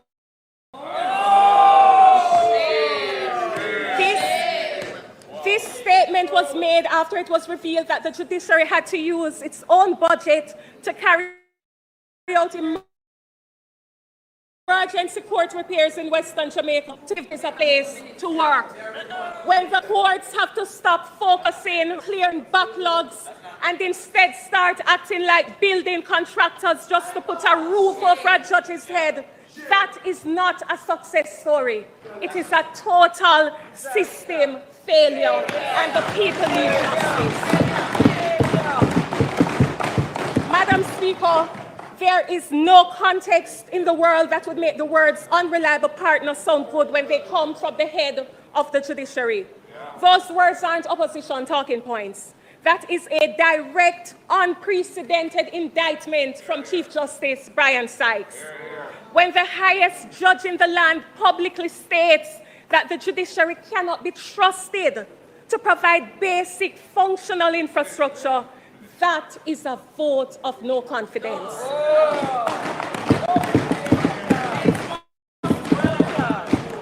Hurricane Melissa was an act of nature, but this delay in restoring our courts is an act of sheer incompetence. We are not blaming the minister for the hurricane. We are blaming the minister for the total absence of a recovery plan. It does not take 7 months to connect a water tank so that court workers can wash their hands.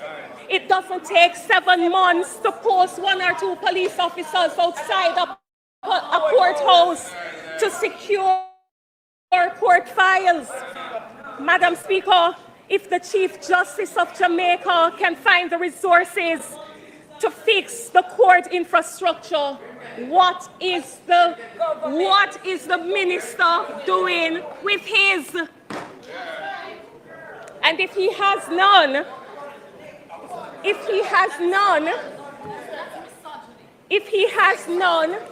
it that logistics has prevented the good Prime Minister from directing some of the barely touched disaster recovery funds to restore access to justice in these hurricane-affected parishes?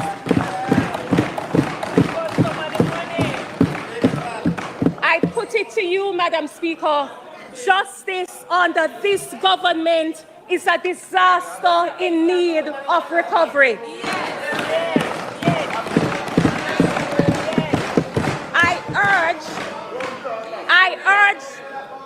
I urge the Minister to commission and fund an emergency infrastructural and security audit of all rural courthouses across Jamaica.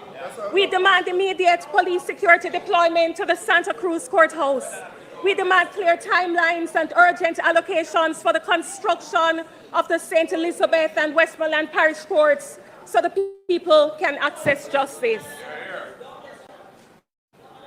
Madam Speaker, I turn very quickly to an issue that I dub the legal aid injustice. Too many ordinary Jamaicans are being completely locked out of the courts because this administration refuses to expand the categories of cases covered by legal aid.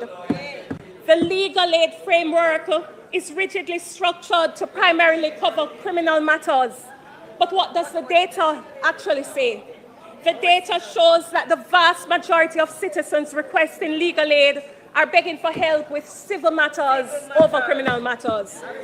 According to the Legal Aid Council, 90% of legal requests received from members of the public are for civil matters, particularly divorces tied to incidents of domestic abuse. Madam Speaker, access to justice cannot be a half measure.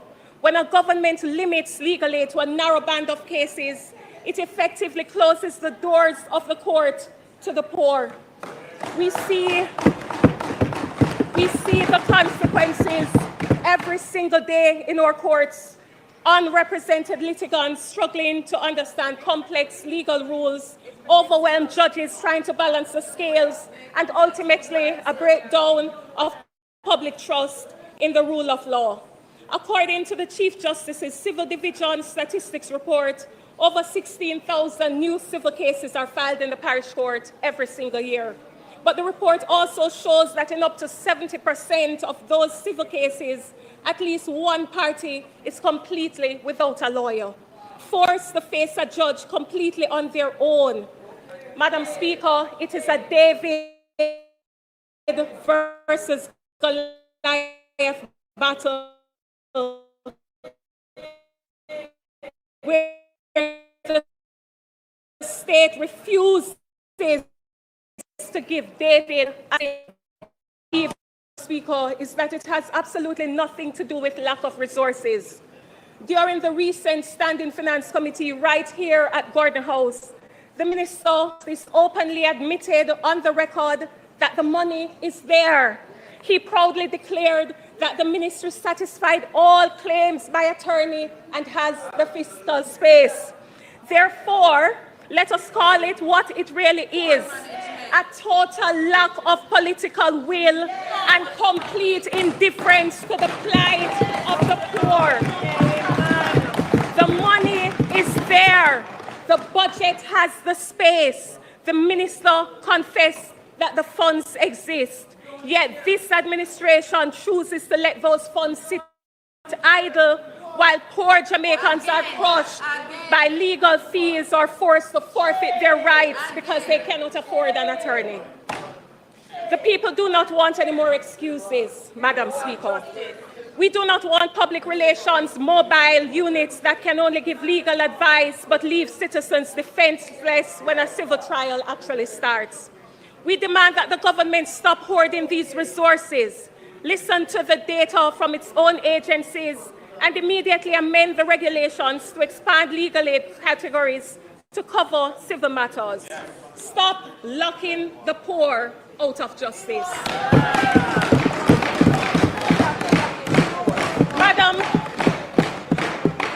Madam Speaker, Speaker, I move to address a deep inequity in our community justice system.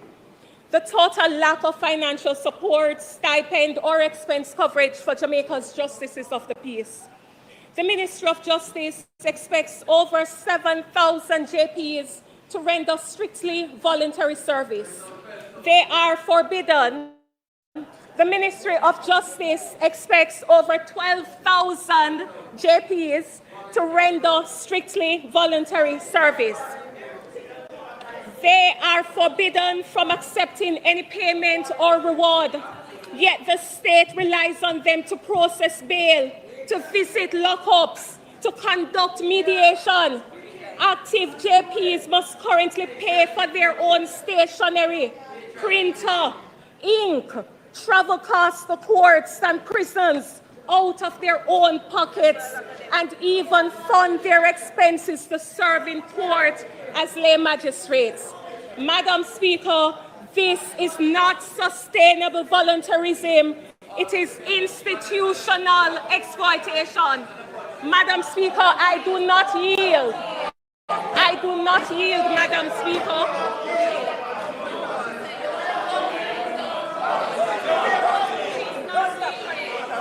Madam Speaker, the Minister Member of Jess. Justice continues Member to Jess. flatly... Member Jess. Member Jess. Member Jess. Please sit. Please sit. Member Jess, please sit. Listen, you know, if you would only learn the standing orders, you see, members, I would so appreciate it. Member Jess, please take your seat. Minister Chuck, please quote the standing order number on which you are raising a point of order. The member is misleading the House. That is not a...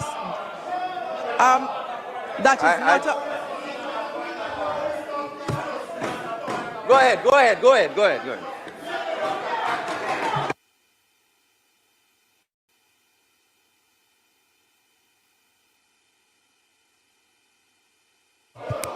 You need to stop.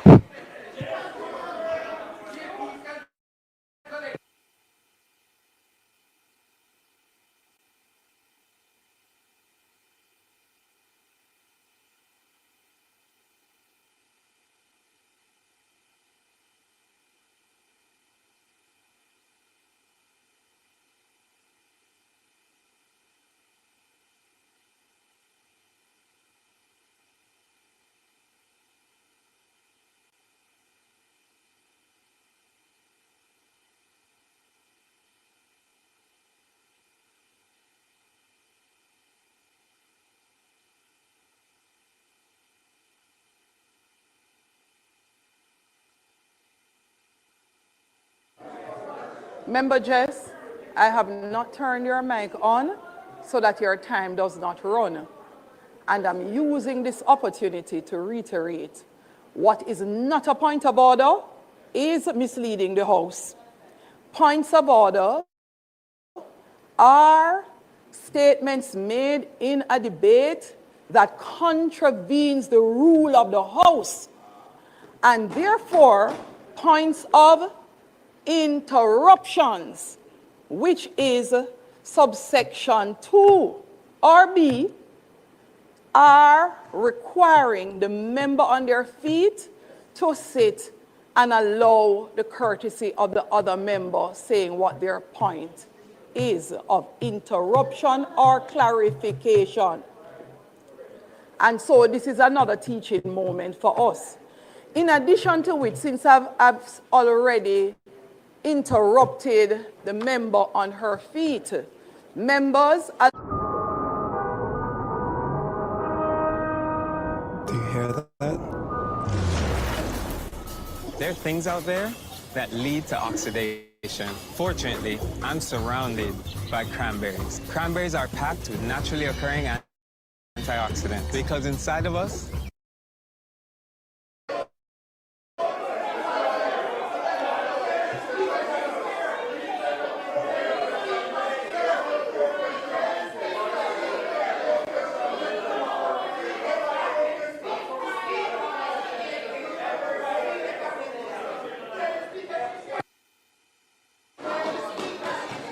Members,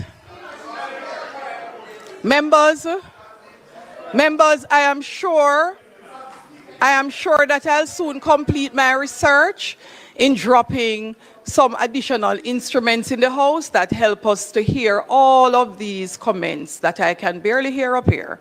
I'm sure the public would love to know what we are saying, and I would love to know too. Member for St. Elizabeth Northeast, you may continue.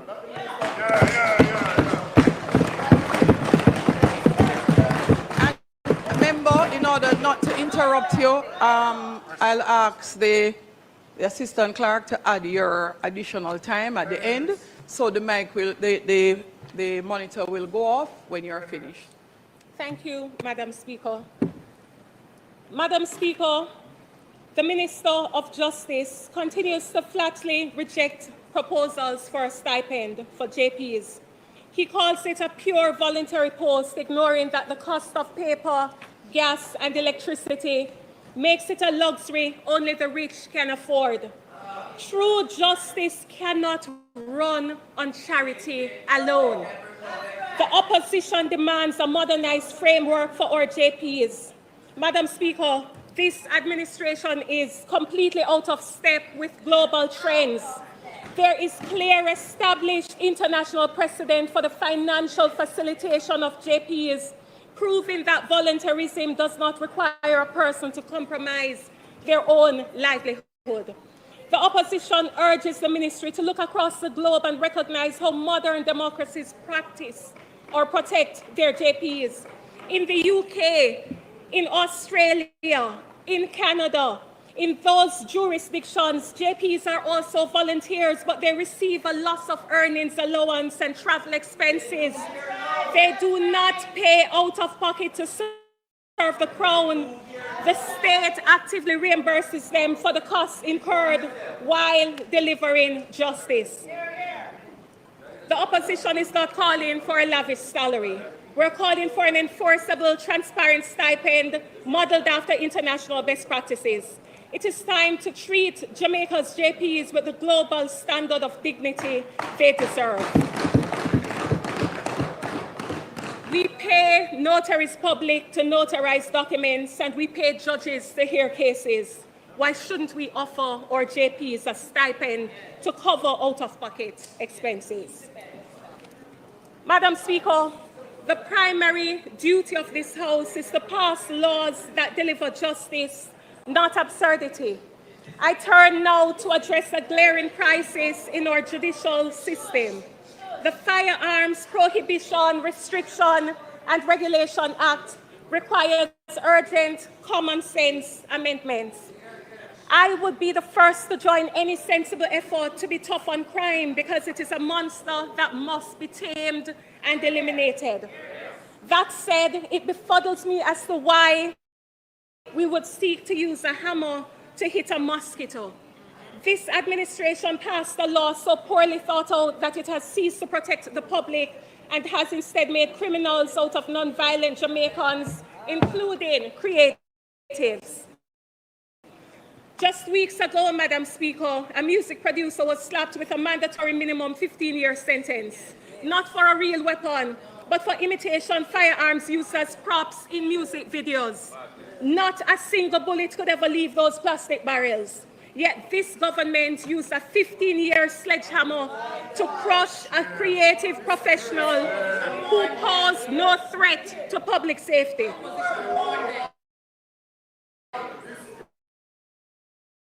A prominent defense that represented the sheer absurdity to the regime, revealing that the state actually wasted time and precious resources conducting ballistic tests on a cardboard cutout of a gun. Cardboard, Madam Speaker. Under this government, cardboard cutout is being taken to a government lab to test if it can fire a bullet. Government forensic experts are performing ballistics on cardboard. Madam Speaker, This Parliament must act without delay. We must urgently amend this law to restore full, unrestricted sentencing discretion to our judges, and we must make these amendments retroactive, so those currently suffering under this legislative failure can have their sentences reviewed. Madam Speaker,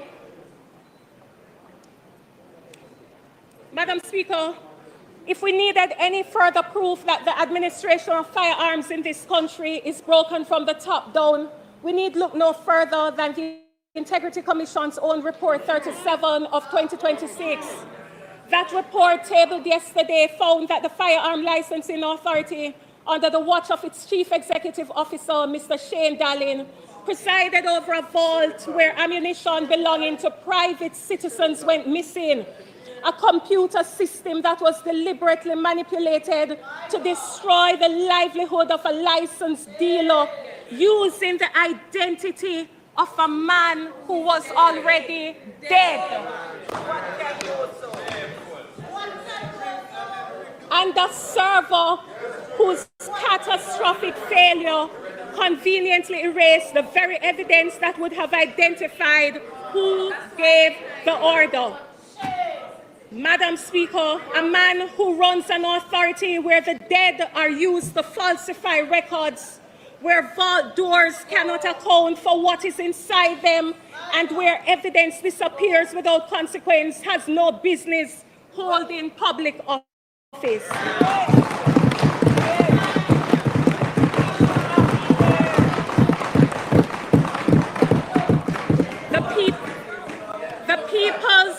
The People's National Party therefore calls unequivocally and without reservation for Mr. Shane Dallin to resign immediately.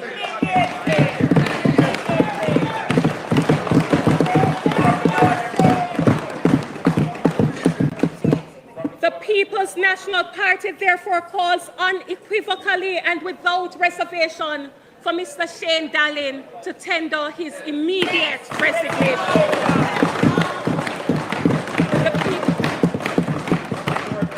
The people of Jamaica deserve leadership that upholds the law, not leadership that the Integrity Commission itself has found wanting.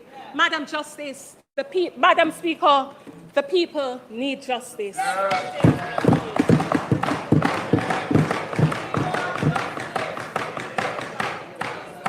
But Madam Speaker, justice is not about a sentence handed down in a courtroom.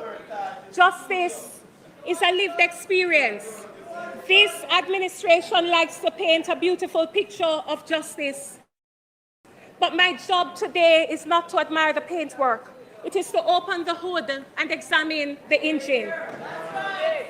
The engine of justice is making a rattling sound sparked by an alarming rise in police fatal killings. And let me be very, very clear. I will forever defend the police's right to defend themselves when faced with deadly force from criminal elements. But the latest Indicom data shows that 133 persons have already been shot and killed by members of the security forces since the start of this year alone. Madam Speaker, the engine of justice is rattling. This rattling requires us to confront the dangerous rhetoric coming from the very top of our justice system. Instead of demanding accountability, the Minister of Justice recently responded to these tragedies by declaring that the law allows police to use reasonable force, including deadly force, to stop a fleeing suspect.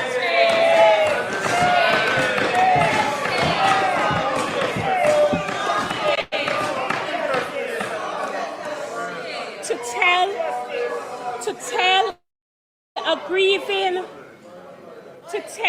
grieving, terrified nation that running away gives the state a legal right to execute you on the streets is a grave mistake. The engines of justice demand protection of the right to due process. The engines of justice demand a fair trial. The engines of justice demand the presumption of innocence. Running away must never become an automatic death sentence. Nor can we allow the ministry to rewrite the law to justify street-side executions. Madam Speaker, equally troubling is the police commissioner's dismissive response. Madam Speaker, might I have your protection?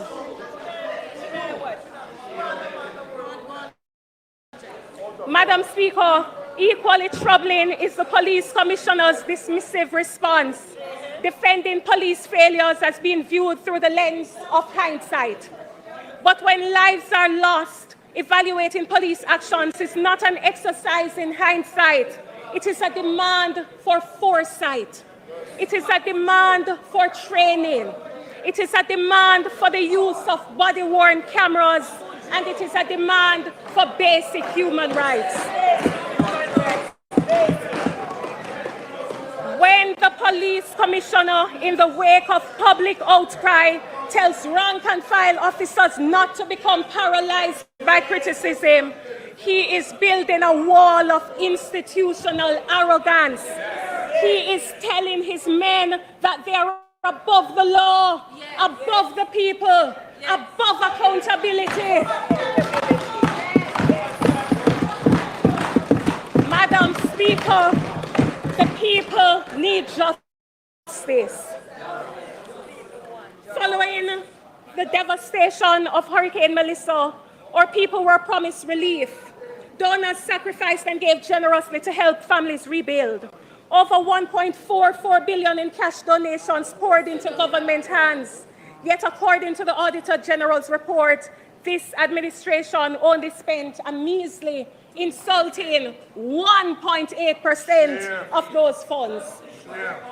While many Jamaicans are still sleeping under tarpaulins, while schools remain damaged, while small business owners are struggling to rebuild, millions of dollars sit idle in government hands.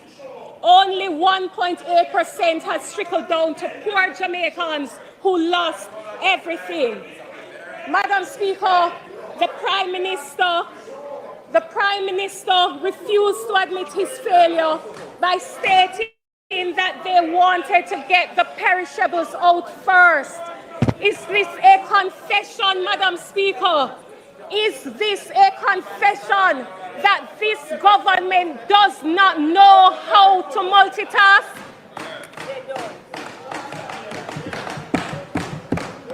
What is the Prime Minister's explanation for unused relief monies from burial 2 years ago?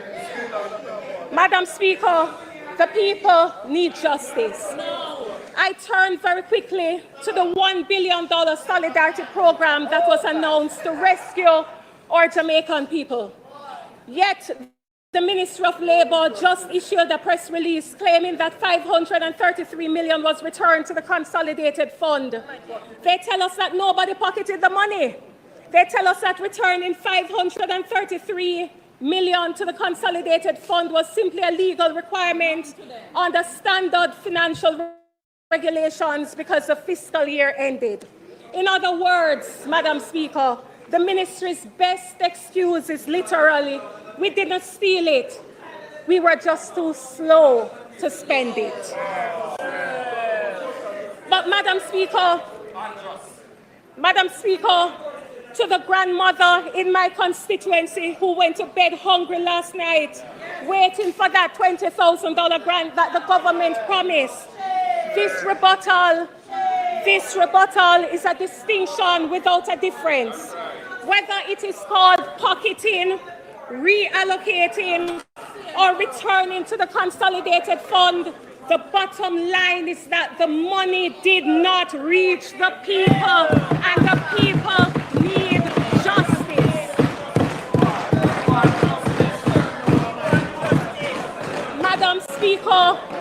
Madam Speaker, when 75% of the persons targeted to benefit from that $20,000 grant did not get access to those funds, that is not justice. That is the government acting as both the giver and the ultimate taker, and the people need justice. Madam Speaker, justice means different things for different people. Justice is a smooth road for the people of northeastern St. Elizabeth who just want to reach home safely. Neglected roads are not just an inconvenience, they are a denial of justice. The continued neglect of our critical crossings is unacceptable. Windsor Bridge is on the verge of collapse, and Grosman Bridge is a ticking time bomb. This is not just a failure of engineering. This is a failure of infrastructural justice. The urgent repair of these bridges is a matter of life and death, and the people of northeastern St. Elizabeth need justice. The absolute peak of injustice, the ultimate betrayal of public trust, is the scandalous execution of the Spark program in northeastern St. Elizabeth. The former Member of Parliament handpicked 10 roads for repair.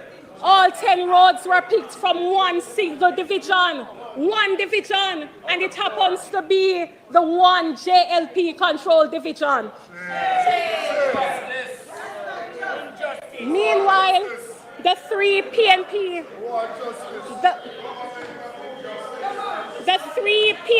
controlled divisions have been complete.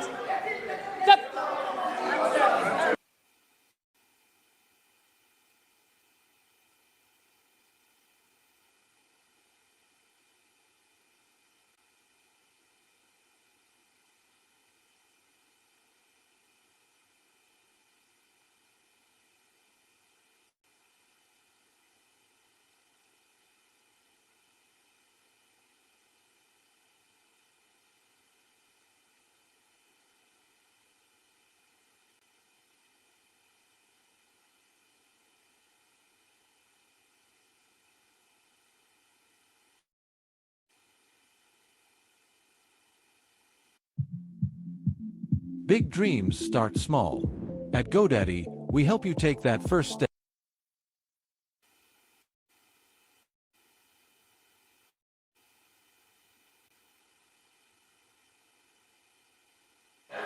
House leader, House.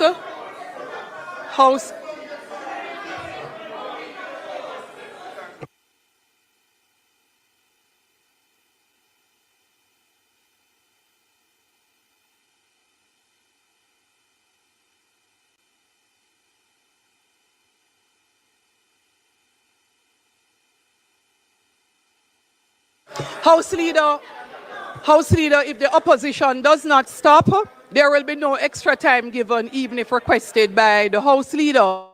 So I would encourage the members of the opposition to please be quiet. And Ms. Burchell, Member Burchell, could you kindly not do that? Would you like me to go back to your member from South St. James? Inappropriate.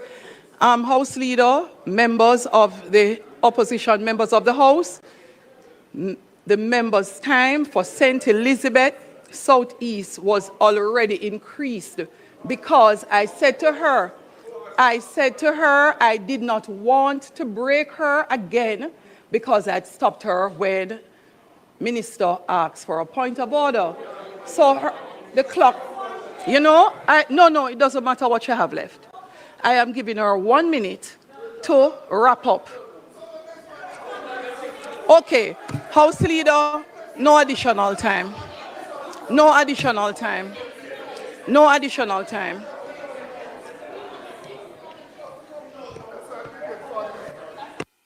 House Leader, don't turn your mic on again, member. Member, do not turn your mic on again. House Leader. House Leader.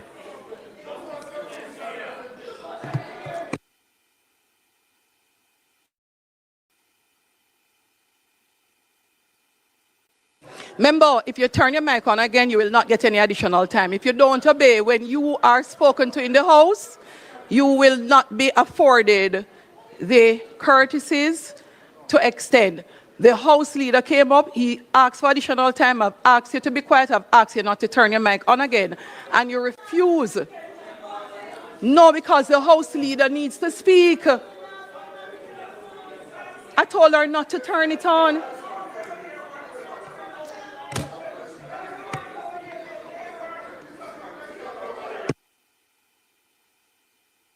House Leader, please turn your mic on.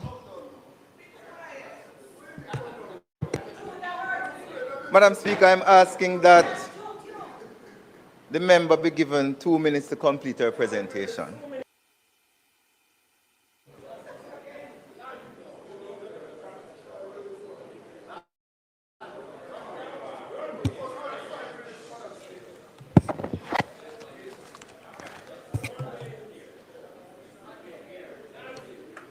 Members, so you hear, I extended the member's time already, and I asked the member to take her seat and do not turn on her mic.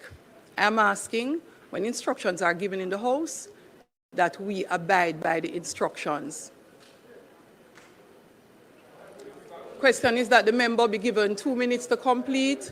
Those in favor? Those against? The ayes have it. Member from St. Elizabeth, Northeast, you may proceed. Turn your mic on.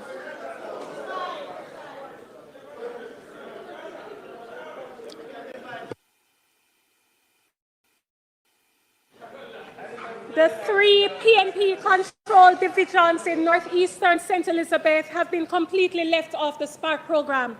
Not one single road was selected from the Braze River Division. Not one single road was selected from Silo Division. Not one single road was selected from Balaclava Division. Not one. The 3 divisions represented by the People's National Party have been completely starved of resources on the Spark. They have received 0 road allocations on the Spark. This is not justice. This is political victimization. This is the weaponization of public funds. This is the weaponization of public funds to punish people for how they vote. It is corrupt, it is malicious, it is a dangerous denial of justice to the thousands of people in northeastern St. Elizabeth, and the people need justice. Madam Speaker, we envision a justice system where if you run in fear from a system that terrorizes you, you are not executed on the streets. We see a Jamaica where top-paying jobs in multi-billion-dollar state agencies are distributed by merit and not by DNA. True justice cannot exist when the hiring process somehow conveniently narrows down to a branch on the family tree. Justice belongs equally to the farmer in Monique, the vendor in Santa Cruz, the fisherman in Black River, and the child growing up in every district across this country. Under the leadership of Mark Golding, that is the Jamaica we seek to build, and that is the fight we will wage from the halls of this parliament to the streets. Madam Speaker, even the late great Buster Manty would agree that this administration is not practicing equal rights and justice. I rest my case.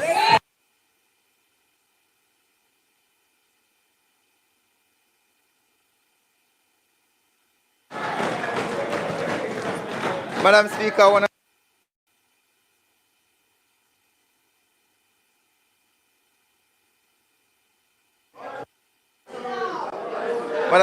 to thank the member from St. Elizabeth Northeastern for her presentation and all the members who presented today. I want to ask you to suspend the debates for the sectoral debates.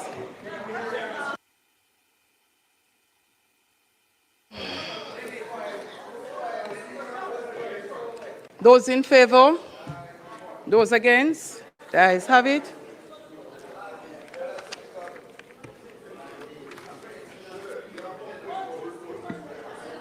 Previously we had asked that the agenda be suspended and we went directly to public business. I'm asking that we recommit the agenda items from the beginning. Question is that we recommit the agenda items. Those in favor? Those against, the ayes have it. Clerk. Oh. Statement by ministers. Announcements.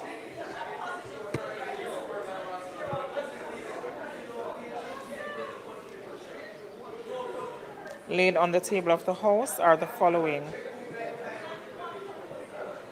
annual performance report of the Ministry of Local Government.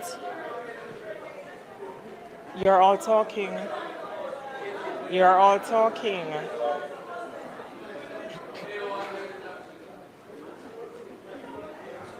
I'll wait on silence.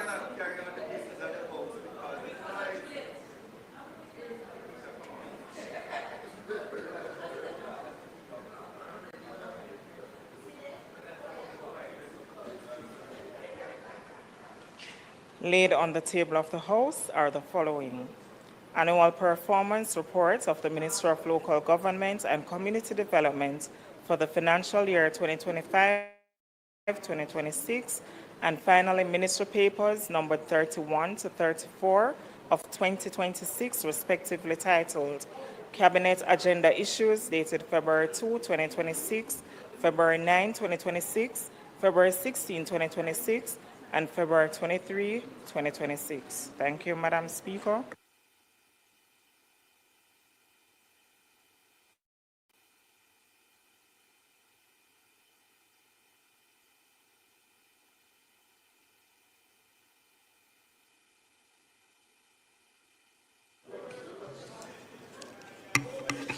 Members, bills brought. No, I'm not doing that. Member, I'm sure you don't want me to.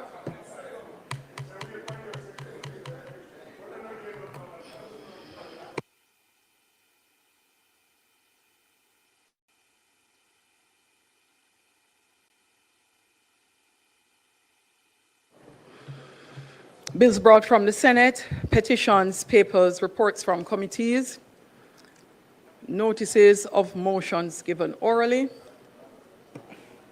Madam Speaker, I beg to give notice at the next sitting of the House, I will move the following motion. Be it resolved that the monetary policy statement for the 6 months ended March 2026, supported by quarterly monetary policy reports dated February 24, 2026, and May 26, 2026, respectively, which were all laid on the table of the House of Representatives on the 2nd day of June 2026, be referred to the Standing Finance Committee for consideration and report.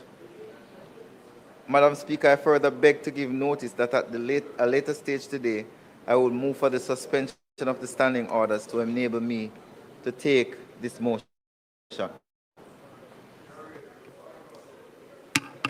Thank you. Questions and answers to questions? Madam Speaker, as the time is now 5:22,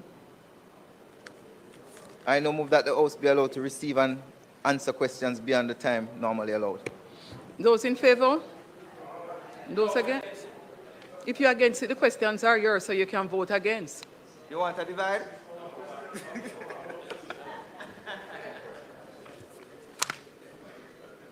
Those in favor? Those against? The ayes have it. House Leader, you have any? Madam Speaker, I beg to give notice at the end of 21 days. I will ask the Minister of Energy, Transport and Communications the questions standing in my name.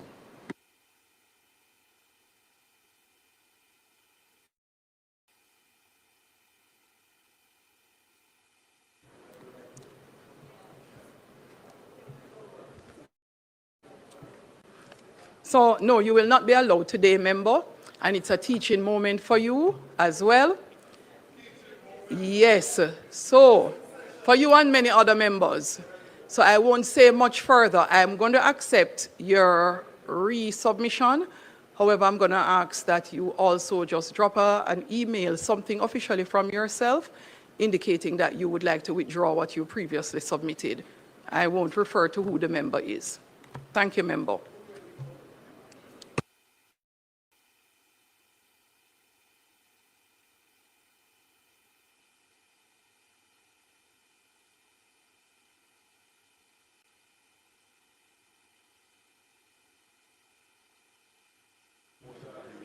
Motions that may be made at the commencement of public business requiring notice, motions relating to the sitting of the House, motions for leave to introduce bills, presentation of bills without leave of the House first obtained, public business. House Leader. Madam Speaker, I now move for the suspension of the standing orders to enable me to take the motion, notice of which I gave earlier. And this is in reference to the BOJ statement and quarterly monetary policy reports, to referring it to the Standing Finance Committee. The question is that the standing orders be suspended to enable the minister to take the motion, notice of which he gave earlier. Those in favor? Those against? The ayes have it. Ladies and gentlemen, the FLA report was tabled. The FLA report was tabled. That was tabled. That was already tabled. But wow, what a presentation by Zulika Jess. Can we just spam in the chat, we want justice? You saw the placards? You saw the plaque. Can we just type in the chat, we want justice? We have to go. We have to go. We come back at 6:30.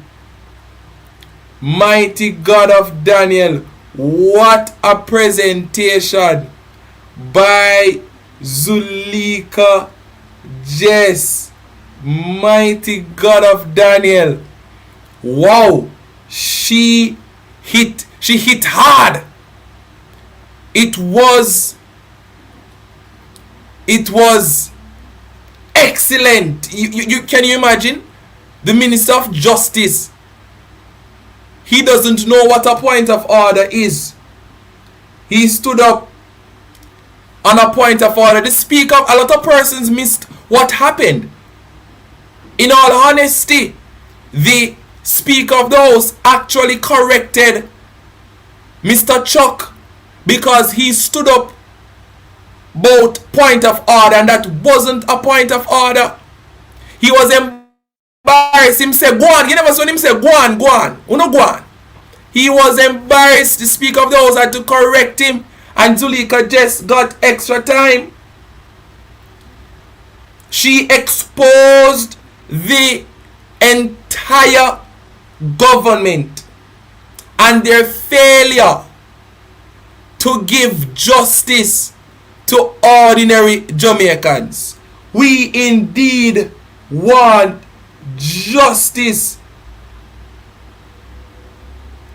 It was a moment of exposure. It was a moment of exposure. My God Almighty, Parliament is wrapping up now. What? My God, I don't know. Huh? What a moment by Zulika Jess. Peter Bunting did well. Peter Bunting did well, of course. Peter Bunting showed his experience in his sectoral debate. He showed his confidence. We expected nothing less from Peter Bunting. He hit hard as well. He hit hard as well.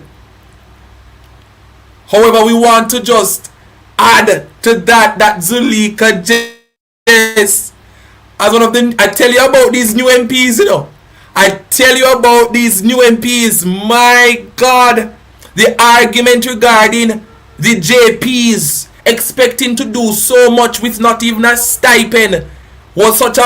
All the JPs in Jamaica should appreciate the arguments made by Zulika Jess. Remember, you have JLP and PNP JPs, and look at how the PNP is batting for them. Zulika Jess exposed the fact that Justice Sykes called out the justice system as to how they failed to provide proper infrastructure for Can you imagine? I'm just going to take Pauline. I'm really way over time, but because it's you are taking this call and we have to go. We have to go. Go ahead, Pauline. Quickly. We over time. I know. Let me hurry up. Who is it that she was saying, I expect an email apology from you? I won't mention your name. I guess I guess I didn't hear that part, but I'm assuming she's talking about Nikisha Burchell. I guess. I assume. I didn't say that. I'm assuming. I'm not sure. Anybody can confirm in the chat who Madam Speaker was talking about? Okay, Brother Terry, I just got that and I was like, what? Yeah, all right. Okay. The chat is confirming. The chat is confirming. All right, Pauline. See you. Talk to you later. Bye-bye. We all know the feelings of the Speaker of the House. Her feelings were hurt. But guess what? Oh, it's really some questions sent. Because I didn't hear about it. So please. It's really some questions sent. Alright. Alright. So it's not an apology. That's because I'm hearing two things now. Some persons are saying it was regarding some questions sent. Well, let me tell you this. That was a brilliant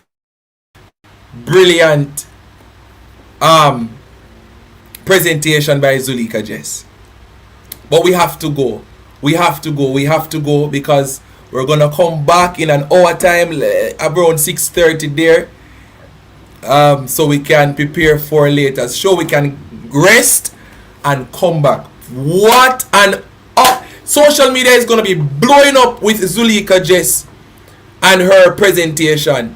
Look out for I myself will have to cut a thing or two. I have to post Christopher Brown's clip on my shirt. I'm gonna definitely post something from Peter Bunting, and I will have to definitely repost some things from Zuleika Jess. It was an excellent day for the People's National Party. Again, we saw excellence yesterday, and today we saw excellence again. I tell you about Zuleika Jess, you know. Listen to me, man. The silent rivers will always run deep. Jess, Greek Jamaica, she brought justice to Parliament.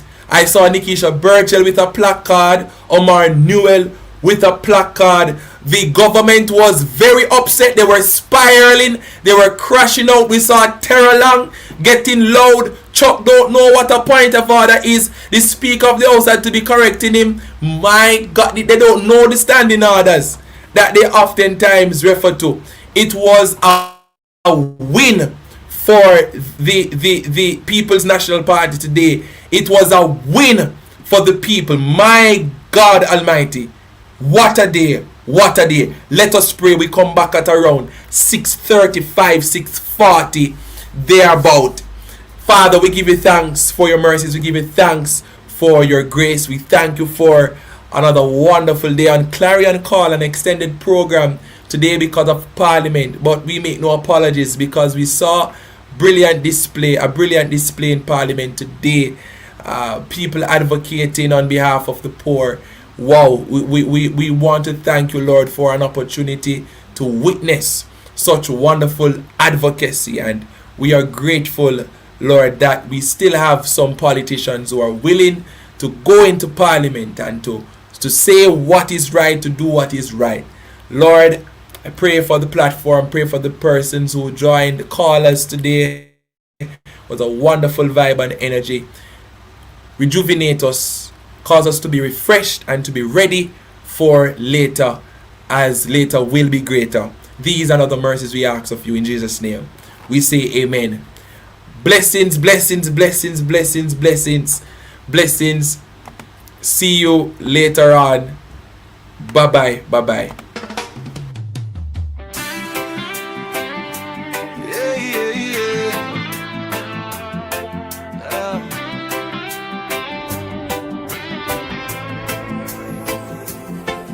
When the midday sun is leaning low city finds its voice. Every story starts to flow. Every heart gets a choice. From the corners to the main street line, every whisper turns to sound. There's a space and there's a time for your truth to come around. No matter where you're standing, no matter who you are, your voice can cross the distance, it can travel near and far. This is your clarion call.